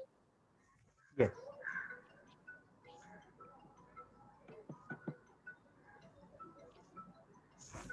Thank you, Ananta bhai, and thank you, Dr. Sapir Handelman.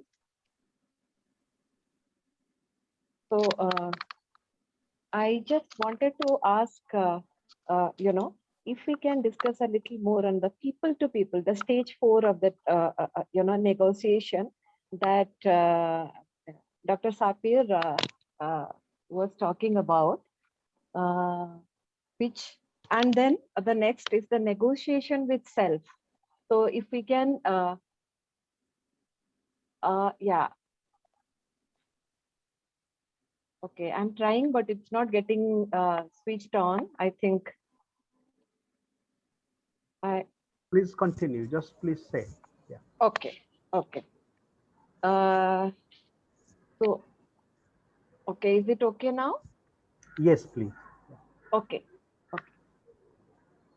So, yeah, thank you, bhai. Thank you, Randhir, and thank you, Dr. Sapir Handelman. So, I don't know if I was audible. I was talking about the stage 4 negotiation that, Dr. Sapir was talking about, the people-to-people negotiation, and then comes the negotiation with self. If we can, discuss a little more on this, what were the process involved in that? I mean, does it also involve the process of, exploring the aesthetic side of the general life, let's say the collaborations of literature, collaborations of music, the complete mingling. It's not only about visiting, but beyond visiting, if were there the process involved in that, and if so, then what were the if these were already experimented or already done, so what were the bottlenecks? What what was the outcome rather? How much positive and how much negative, and where were the hindrance? So this is something that I think it's very important for us, especially when we are talking of. Then I would also want to second what Sudha ma'am said. Yes, I think it is very pertinent point that she made, that it is very important and probably very useful and fruitful to get more women. One, because of the here the diversity, but also the sensitivity, the part that she was, and then that would also connect to a certain which will have indirect and subconscious impact on our target or audience at large. So yeah, so having said that, we know, so I'll just again come back to the same thing. So the point that I would more keenly wait to listen about is what were the problems and the bottlenecks that were faced while coming to the stage 4 and stage 3 and stage 4, that is people-to-people negotiation and negotiation with self. At the end, we know that, yes, I mean, there are darkness, there are trouble, there are conflicts, there are, but then in the darkness, we get hope. And I was reminded when Ananta Bhai was talking about the book by, David Sulman. So in this light, I'll probably, recite a couple of lines of my own, one of my poem, which also echoes the same thought, the hope in the darkness. And it goes like this: Darkness, the title of the poem is Decoding Darkness. And the poem aspires to say that it is in the darkness that we get the light. So the here goes, darkness is often not the absence, but the blinding presence of light, the colors of creation consolidated and gifted to night. Darkness is often not the absence, but the blinding presence of light, the colors of creation consolidated and gifted to night, that heals the marks, the scars, the injuries, the wounds gathered through time. It resides in the roots of existence, embeds the seeds of creation. There rest the words in the lap of infinite silence. There unites death with life. There, in the dark of nights, the dress of dream into our ears, hope sings. So with this, I thank everyone once again. Thank you, Ananta Bhai, and thank you, Professor Sapir. Thank you. Thank you, Appa. So we have in our presence Professor Raja Mohan Rao. Professor Raja Mohan, please.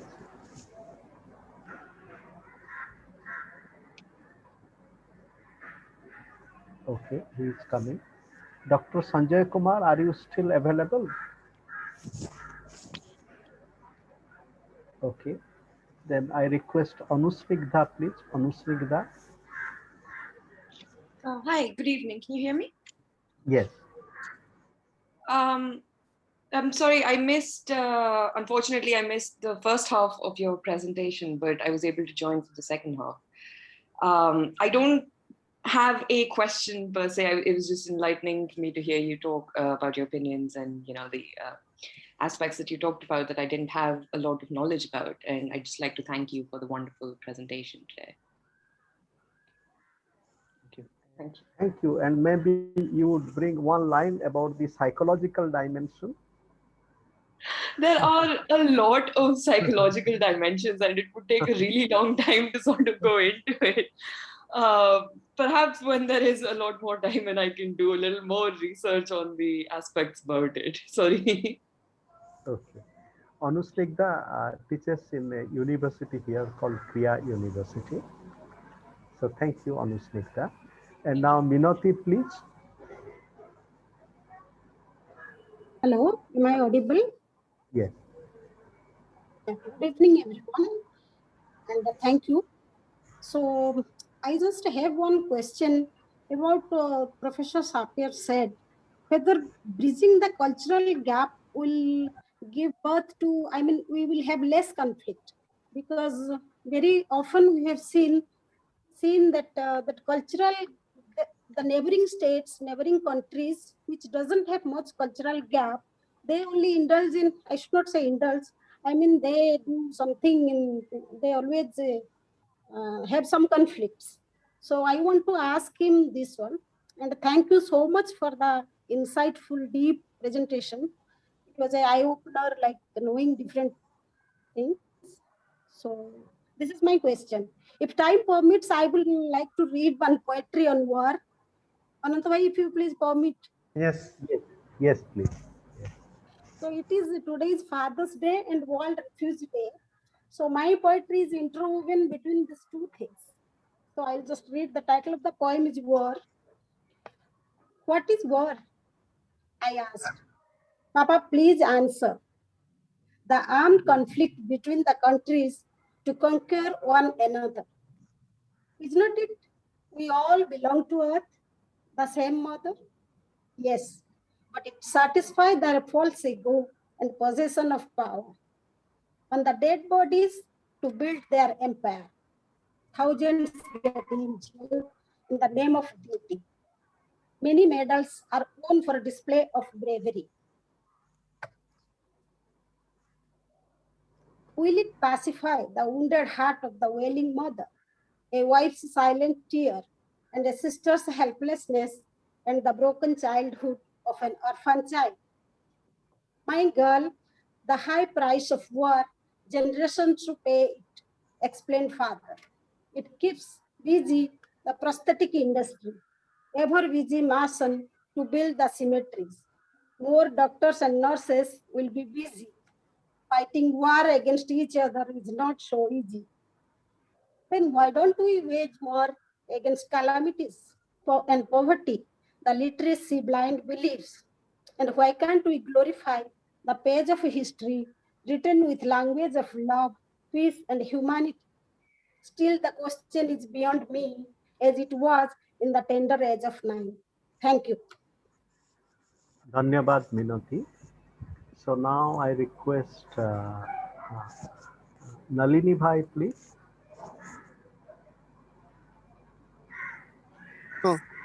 ସମସ୍ତଙ୍କୁ ଶୁଭ ସନ୍ଧ୍ୟା।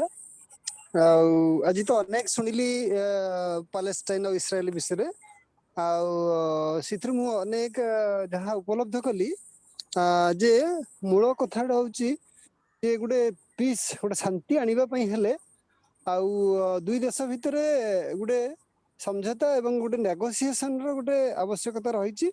ଆଉ ଉଭୟ ଦେଶର ମାନେ ଇଏ ମାନେ ଶାସକ ତଥା ଇଏ ମାନେ ବସିକି ଗୋଟେ ଶାନ୍ତିର ଗୋଟେ ବାତାବରଣ ସୃଷ୍ଟି କରିବାକୁ ପଡିବ ଦୁଇ ଦେଶ ଭିତରେ ଶାନ୍ତି ଆଣିବା ପାଇଁ। କିନ୍ତୁ ଏଠି ଦେଖାଯାଉଛି ଯେ ଯେଉଁମାନେ ଶକ୍ତିଶାଳୀ ଦେଶ ଆଉ ସେମାନଙ୍କୁ ପରାହତ କରିବା ବା ସେମାନେ ଶାନ୍ତିରେ ବସିବା ବା ବୁଝିବାଟା ବଡ କଷ୍ଟକର ହେଇପଡେ। ଆମେ ଚୀନ କଥା ଉଦାହରଣ ଦେଇପାରିବା, ଯିଏକି ସବୁ ଦୃଷ୍ଟିରୁ ବିଜ୍ଞାନ ଦୃଷ୍ଟିରୁ, ଅର୍ଥ ଦୃଷ୍ଟିରୁ, ସବୁ ଦୃଷ୍ଟିରୁ ଯିଏକି ଅଧିକ ଶକ୍ତିଶାଳୀ ହେଇଛି, ଯିଏକି କାହା କଥା ହିଁ ସେ ଇଏ କରେ ନାହିଁ। ତ ଠିକ ସେମିତି ଆମକୁ ପାଲେଷ୍ଟାଇନକୁ ବି ମଧ୍ୟ ସେମିତି ଶକ୍ତିଶାଳୀ ହେବାକୁ ପଡିବ ଇସ୍ରାଏଲ ଭଳିଆ। କେବଳ ଖାଲି ନେଗୋସିଏସନରେ ଯେ ହବ ଏ କଥାଟାକୁ ସେୟା ନୁହେଁ। ଯେମିତି ଆମେ କେବଳ ଭ୍ୟାକ୍ସିନ ନେଇକି କୋରୋନା ଭାଇରସକୁ ଯେ ଇଏ କରିପାରିବା, ରାହତ କରିପାରିବା ସେମିତି ନୁହେଁ। ଆମକୁ ମଧ୍ୟ ଇମ୍ୟୁନିଟିଟାକୁ ବଢେଇବାକୁ ପଡିବ। ଆଉ ଠିକ ସେଇଭଳିଆ ଆଉ ପାଲେଷ୍ଟାଇନକୁ ମଧ୍ୟ ଇସ୍ରାଏଲ ଭଳିଆ ତାର ସବୁ ତାର ସାମର୍ଥ୍ୟ ଗୁଡାକୁ ସବୁ ବଢେଇବାକୁ ପଡିବ। ଆଉ ତାର ଆର୍ମର ପାଖରୁ ଆରମ୍ଭ କରି ଯେତେ ଯେତେ କଥା ଅଛି, ଆଉ ତା ଉପରେ ବି ସିଏ ବି ଅନ୍ୟାନ୍ୟ ଦେଶ ସହିତ ଯୋଉ ନେଗୋସିଏସନ କରିବା ଦରକାର, ଆଉ ଅନ୍ୟାନ୍ୟ ଦେଶ ସହିତ ଭଲ ସମ୍ବନ୍ଧ ରହିବା, ମାନେ ଯୋଉ ଇଏ କଣ୍ଟ୍ରି ଗୁଡାକୁ ଅଛନ୍ତି, ଆଉ ସମ୍ବନ୍ଧ ରଖିକି ଆଉ ସିଏ ଗୋଟେ ଯଦି ଏମିତି ଗୋଟେ ସମ୍ବନ୍ଧ ରଖିବ ପାଲେଷ୍ଟାଇନ ଅନ୍ୟାନ୍ୟ ଦେଶ ଭଲ ବଡ ବଡ ଦେଶ ସହିତ ଏବଂ ନିଜକୁ ଯଦି ଶକ୍ତିଶାଳୀ କରିବ, ତାହେଲେ ହୁଏତ ସିଏ ବହୁତ ମାନେ ନେଗୋସିଏସନ ବି କରିବ, ପୁଣି ଆଡକୁ ନିଜକୁ ଶକ୍ତିଶାଳୀ ବି କରିବାକୁ ପଡିବ। ଇସ୍ରାଏଲକୁ ପରାହତ କରିବା ପାଇଁ ହେଲେ ଏ କଥା କରିବାକୁ ପଡିବ। ଏତିକି ଭାଇ। Dhanyabad, Nalini Bhai. So, Sapir, I would translate. Don't worry, I understood everything. And Nalini Bhai has raised a very important question. And that is, he says that for peace, yes, negotiation, but negotiation also enhancing the capacity of strength. And especially as Israel and Palestine are negotiating, even people are negotiating against the backdrop of an entrenched unequal power. And so Nalini Bhai offered this thought. So we are slowly moving towards a conclusion. So before that, I would request Sandhya Appa please to share some thought. Say it again. Just 1 minute, I'm requesting. Okay. Sandhya Appa. Okay, she's coming. Now, Randhir, your thoughts, please. Oh, thank you so much. And thank you, Dr. Sapir, for the brilliant presentation. Since we are talking about peace negotiation, I would like to incorporate Gandhian insight about Palestine. And Gandhi said, Palestine belongs to Arab. So I would like to know, like, because the orientation towards Palestine-Israel conflict, so far as the Indian diplomacy is concerned, is related to a kind of market-oriented relation, means the Arab world, pressure, um, so far as the market is concerned. But so far as the justice is concerned, I think the justice uh, must be incorporated in the sense like how Philistine struggle uh, can be overcome, because we see the a kind of biasness so far as the international justice is concerned. The second point is related to Professor Sapir's engagement with peace building, who is the source of his inspiration. I can recall Amos Oz, who once said, I have seen for the first time in 100 years of conflict the two peoples, the Israeli people and the Philistine people, are ahead of their leadership. So I want to know how Amos Oz what influenced your work towards peace building and peace negotiation for that matter. So these are the two brief observation or the insights that I would like to know from you. Thank you, Randhir. So before we come to listen to Sapir, we have a very dear friend, Dr. Tiwari. I request you to share your thoughts briefly, Dr. Devendra Tiwari.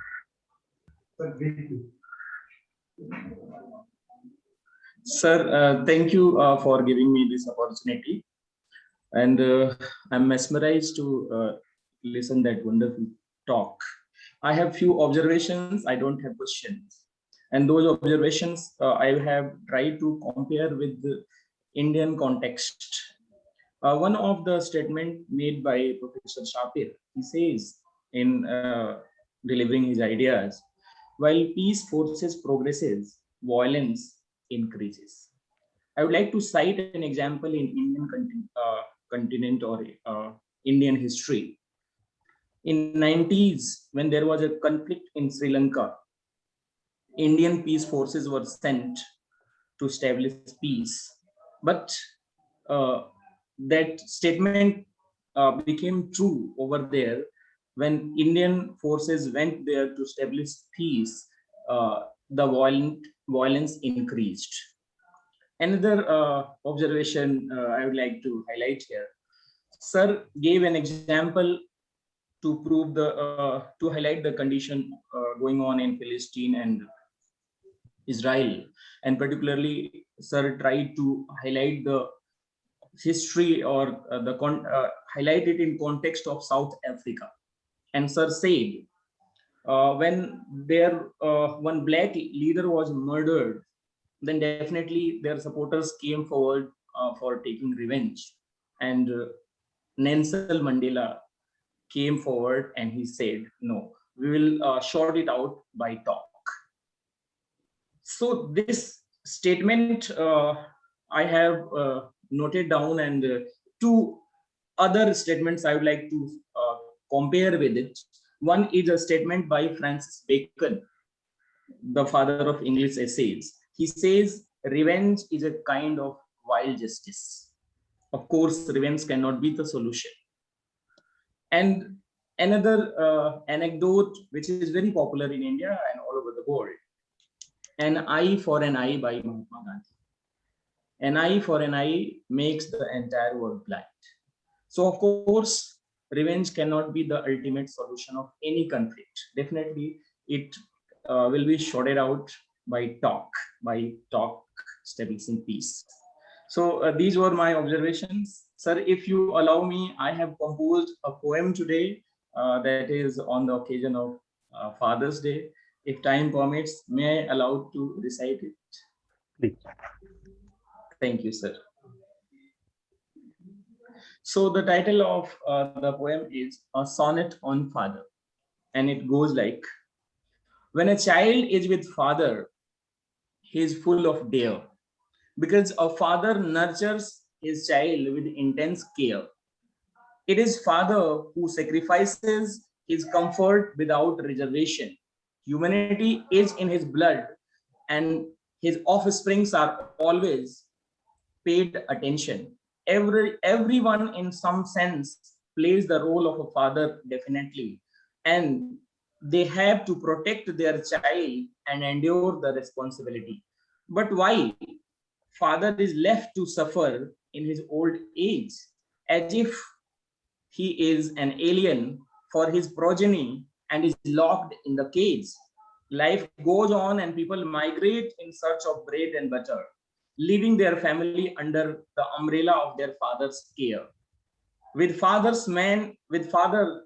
man feels protected and lives in harmony without any tension. But I don't know why in old age a father is all alone when he needs attention. Now, the appeal of my poem. Let no father should live in isolation in this wide and misty world full of miseries, because the old age becomes heavy. It demands utmost care and attention like babies. So thank you very much for giving me the opportunity, sir. Thank you, Dr. Tiwari. And now, Sapir, please. Okay. Do we have time also to show a movie for 2 seconds or no? 2 minutes, or just to answer and that's it? Yes, yes. Yes, sir, you can. Okay, so I'll answer brief. Even in each question, we can spend, a whole semester about it. I'll try to do brief, and I'll show you the BBC article. So first of all, about women. I'm for women. I live with women. I have a wife, and I have two daughters. And believe me, I'm for women. If women can bring peace, bring them in, and I'm for it 100%. This is first. People to people and politics. When you take Israelis and Palestinians that spend 1.5 years about speaking about culture and about knowing each other and the language, you bring them to the negotiation table, they forget everything. They can be very good friends. When you start speaking about Jerusalem, you start speaking about settlement, you start speaking borders, all the issues are coming, and you have to calm them down. Let's think together how to solve it, and not to be heated. So even the way politicians are arguing, you can find it also people to people. And since I did it so many, I have right-wingers, people that commit, that they will never give up anything, that behave like leftists.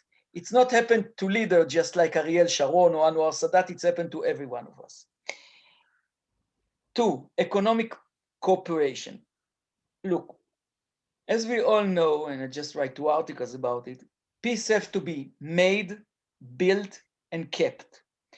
Peacemaking, peace building, and peacekeeping. And no doubt that economics is very, very important aspect, but it is only one aspect. Without rules and institutions, economic cannot work. Samuel Huntington wrote in the 60s a book that called Political Order in Changing Societies. And in his time, the conventional wisdom was that it's all economics. And he showed that economics is only one dimension. For example, and I give example of India. He said that rich countries that didn't have the foundations for peace and stability collapsed after they got independence. And India, that is a poor country, survived because of tradition. So economics is only one dimension. Then I come to the third question about religion. Look, intractable conflict is a complex phenomena. If we will discuss about with psychologists, they will tell you it's all psychology. If we speak about economics, economists will tell you it's all economics. And if we speak with anthropologists, they will tell you it's all religion. It's both. It's this and this and this. However, we have to know that it is impossible to negotiate viewpoints. For example, if me and Ananta love Miss Universe, we can negotiate it. I can't tell you, love her less and I will love her more, and it's impossible. And if you start to argue if Jerusalem is important to try to negotiate, if Jerusalem is important to Judaism or Jerusalem is important to Muslims, it's dead end. If there's God or not God, you cannot negotiate it. But you can negotiate resources. And you can negotiate, let's find an arrangement that give respect to your religious and my religion, and how we can accumulate it and live together in a situation that can respect us. And believe me, there are solutions to this, to the Israelis and Palestinians. If you think that Jerusalem was promised to you by God and you're not willing to discuss it, so this is a dead end. But I don't think most of the Israelis and most of the Palestinians are in this situation. In intractable conflict, the problem is that radicals dictate conditions to everyone, and the center majority, which is moderate, are desperate. Collaboration. No doubt that collaboration, science, economics, it's very, very important. This is very important to peace building. Peacemaking is only one dimension. Without peace building and without peacekeeping, there's not going to be a stable peace. If you reach an agreement and don't build the mechanism to build it and to keep it, so it doesn't worth the paper that it's written on it. You have to do it, and I completely agree with you. I just spoke about peacekeeping.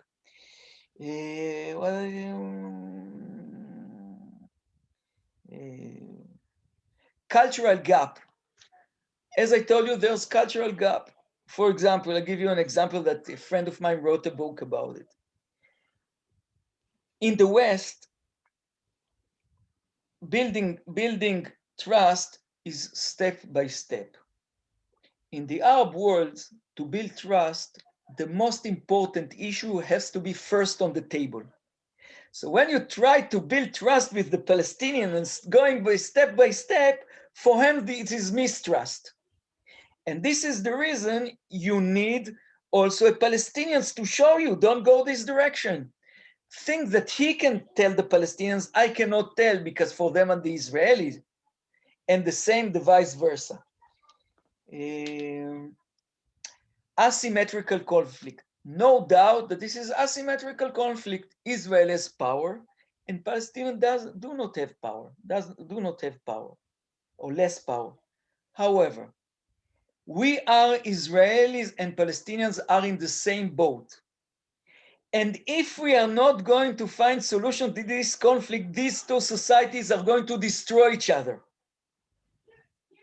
So when you try to negotiate and Palestinians are coming, they are coming to make their opinions.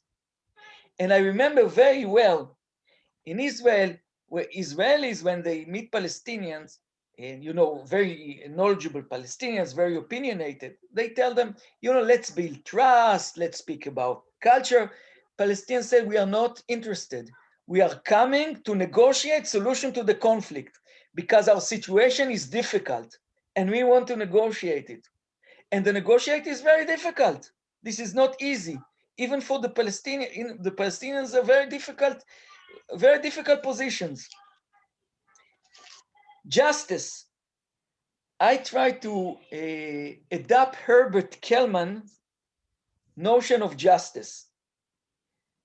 Kellman says, I agree, to search for historical justice, this is a dead end. You'll never find it. If you find a solution that addresses the fear and needs of the opposing parties, you make with them some kind of justice. And this is the thing that you have to do. Every moderator knows that life is not fair. There's always strong and there's always weak. And you know, we live in this life. So we have to find a solution that address your fear needs and my fear needs. And if we succeed to do it, we did some kind of justice. And the last question, one of my major source of inspiration is Senator Mitchell in Northern Ireland. For my opinion, he is a visionary leader. I'm writing in the contractualist framework. He's the one who made it, who created coalition, who operated the whole system. But since he was just the moderator, he was all the time, he was in some respect behind the scene. And he's the only one who didn't get the Nobel Prize. And for my opinion, he's the only one who deserves it. Or at least he deserves it more than anyone else. So this is my answer. And if you want to see the movie, I can show it if you have something to add. Just 2 minutes. Please, please. Okay. Let's hope that it will work.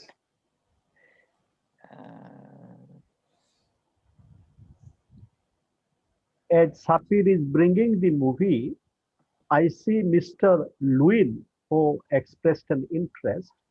So after Sapir, I will request Mr. Lewin to share his thought very quickly in a minute, then we will conclude. Here it is.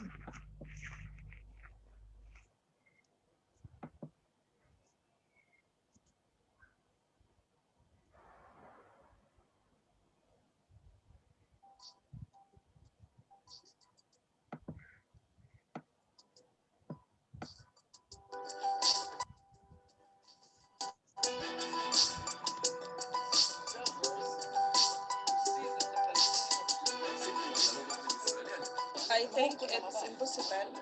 It's going to be tough, but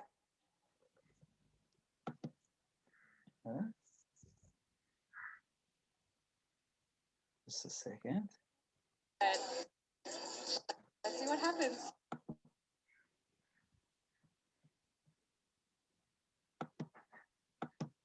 Yeah.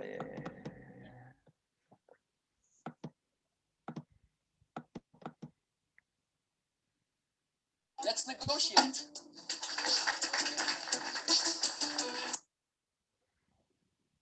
It's not.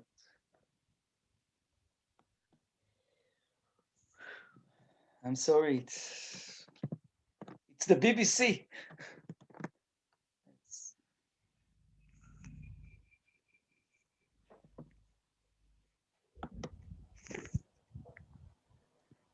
Can I share the same video, Dr. Sapir? I think it's working now.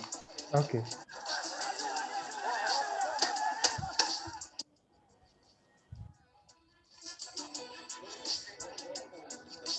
We believe that the missing component in almost any peacemaking initiative is the involvement of the people. And our vision is to create a major public negotiating congress that can involve the people and press the leadership.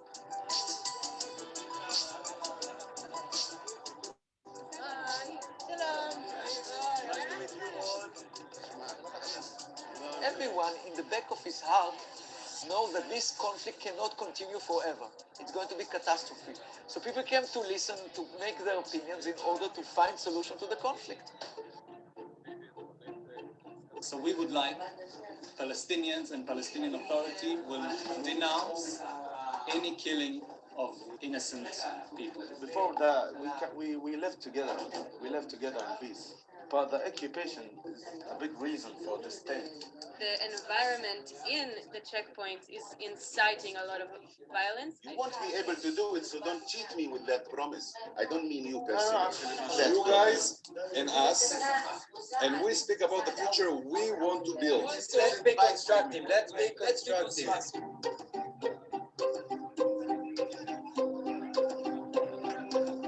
It's a three-state, not in the end, Gaza, West Bank, Israel. Okay, maybe Three states, yes. Do you want 3 states? No, I don't want. What do you mean with that joke? So what was the... It's a 3-state. Reality is the 3-state. We have about 1 hour to reach agreement. We reached one agreement about trust-building measures, which was very, very difficult. And now we're debating what is the solution to the Israeli-Palestinian conflict, and it's not easy.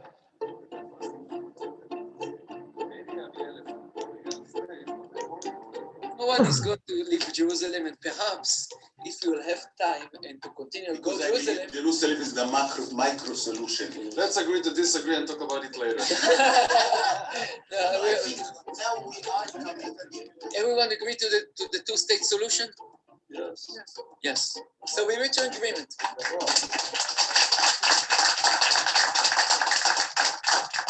The negotiation is easy, but the difficult is how we can do that in future.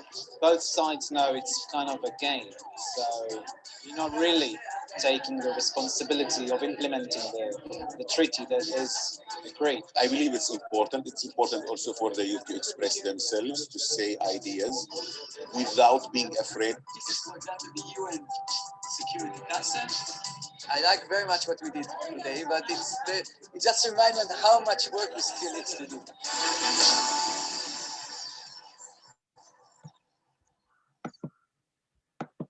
That's it. So, thank you, Sapir. And is Mr. Lewin available?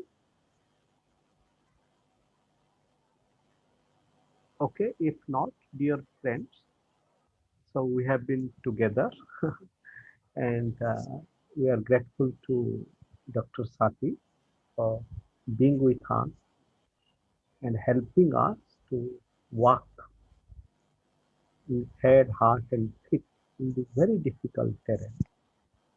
And so we move on with our journey of efforts and hope.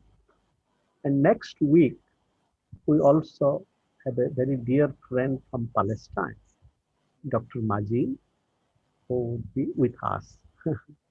And so we look forward to our journey together and to offer a very quick formal vote of thanks, isn't it, Randhir? Yes. Yeah.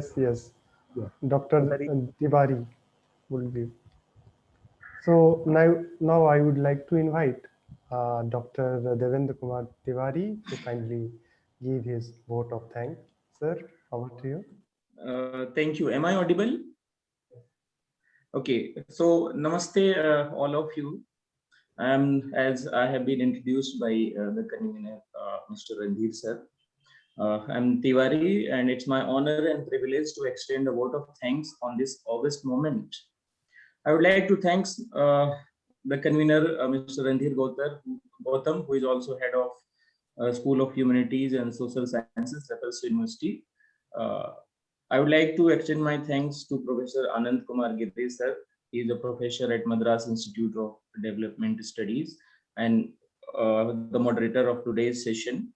I extend my heartfelt thanks to Professor Anand Giri sir and Randhir sir for giving me this opportunity to express the vote of thanks.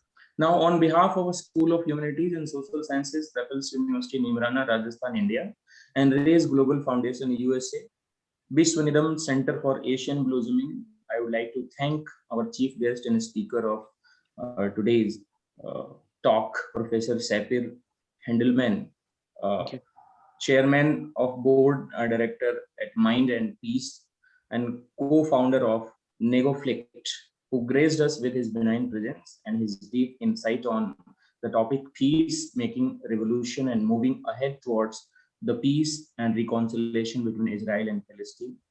Thank you, sir, once again. I also express my vote of thanks to Professor Meera Chakravarti ma'am, Susri Appa, Minati Pradhanji, and all esteemed participants for their kind support.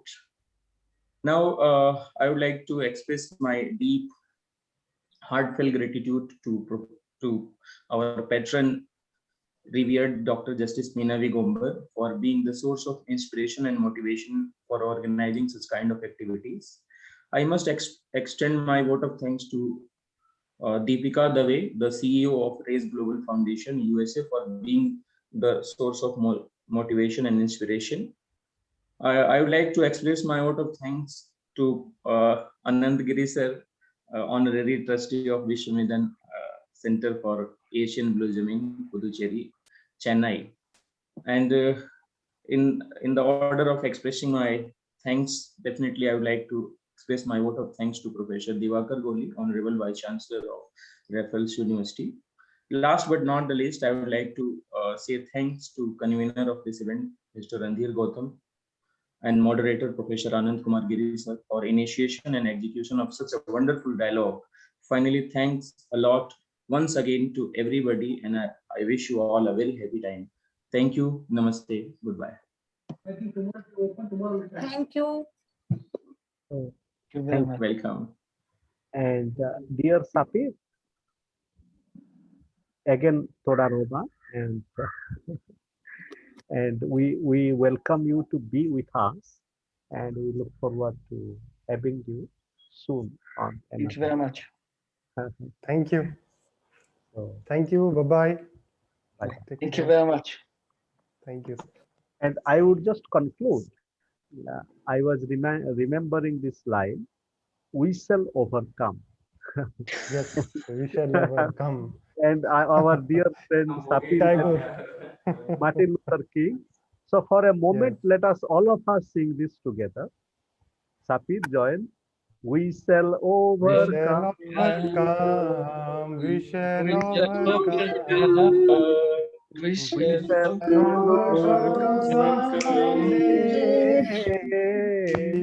Oh, deep in my heart, I do believe we shall overcome someday.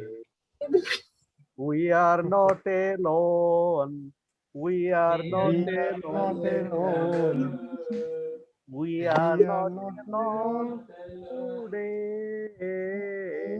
Oh, deep in my heart, I do believe we are not alone today. We shall overcome someday.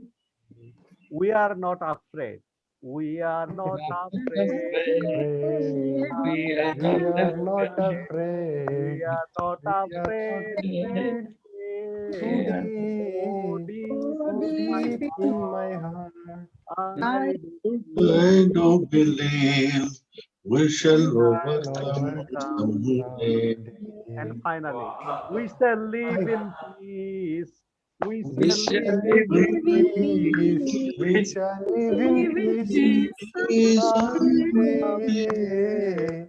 Oh, deep in my heart, I do believe we shall overcome. To which we should add now, we shall dance in peace, not only we. Yes, yes. So all of you stand up, and this is our final line, please. Yes. We shall dance in peace. We shall dance in peace. We shall dance in peace someday. Oh, deep in my heart, I do believe we shall overcome someday. So thank you, everyone. Thank you, Dr. Sapir, for a great presentation.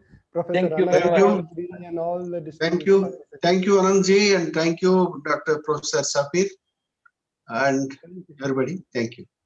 Thank you very much. Excellent talk. Really, I'm very happy. Thank you very much. I really appreciate it. Bye. I enjoyed it very much. Thank you very much.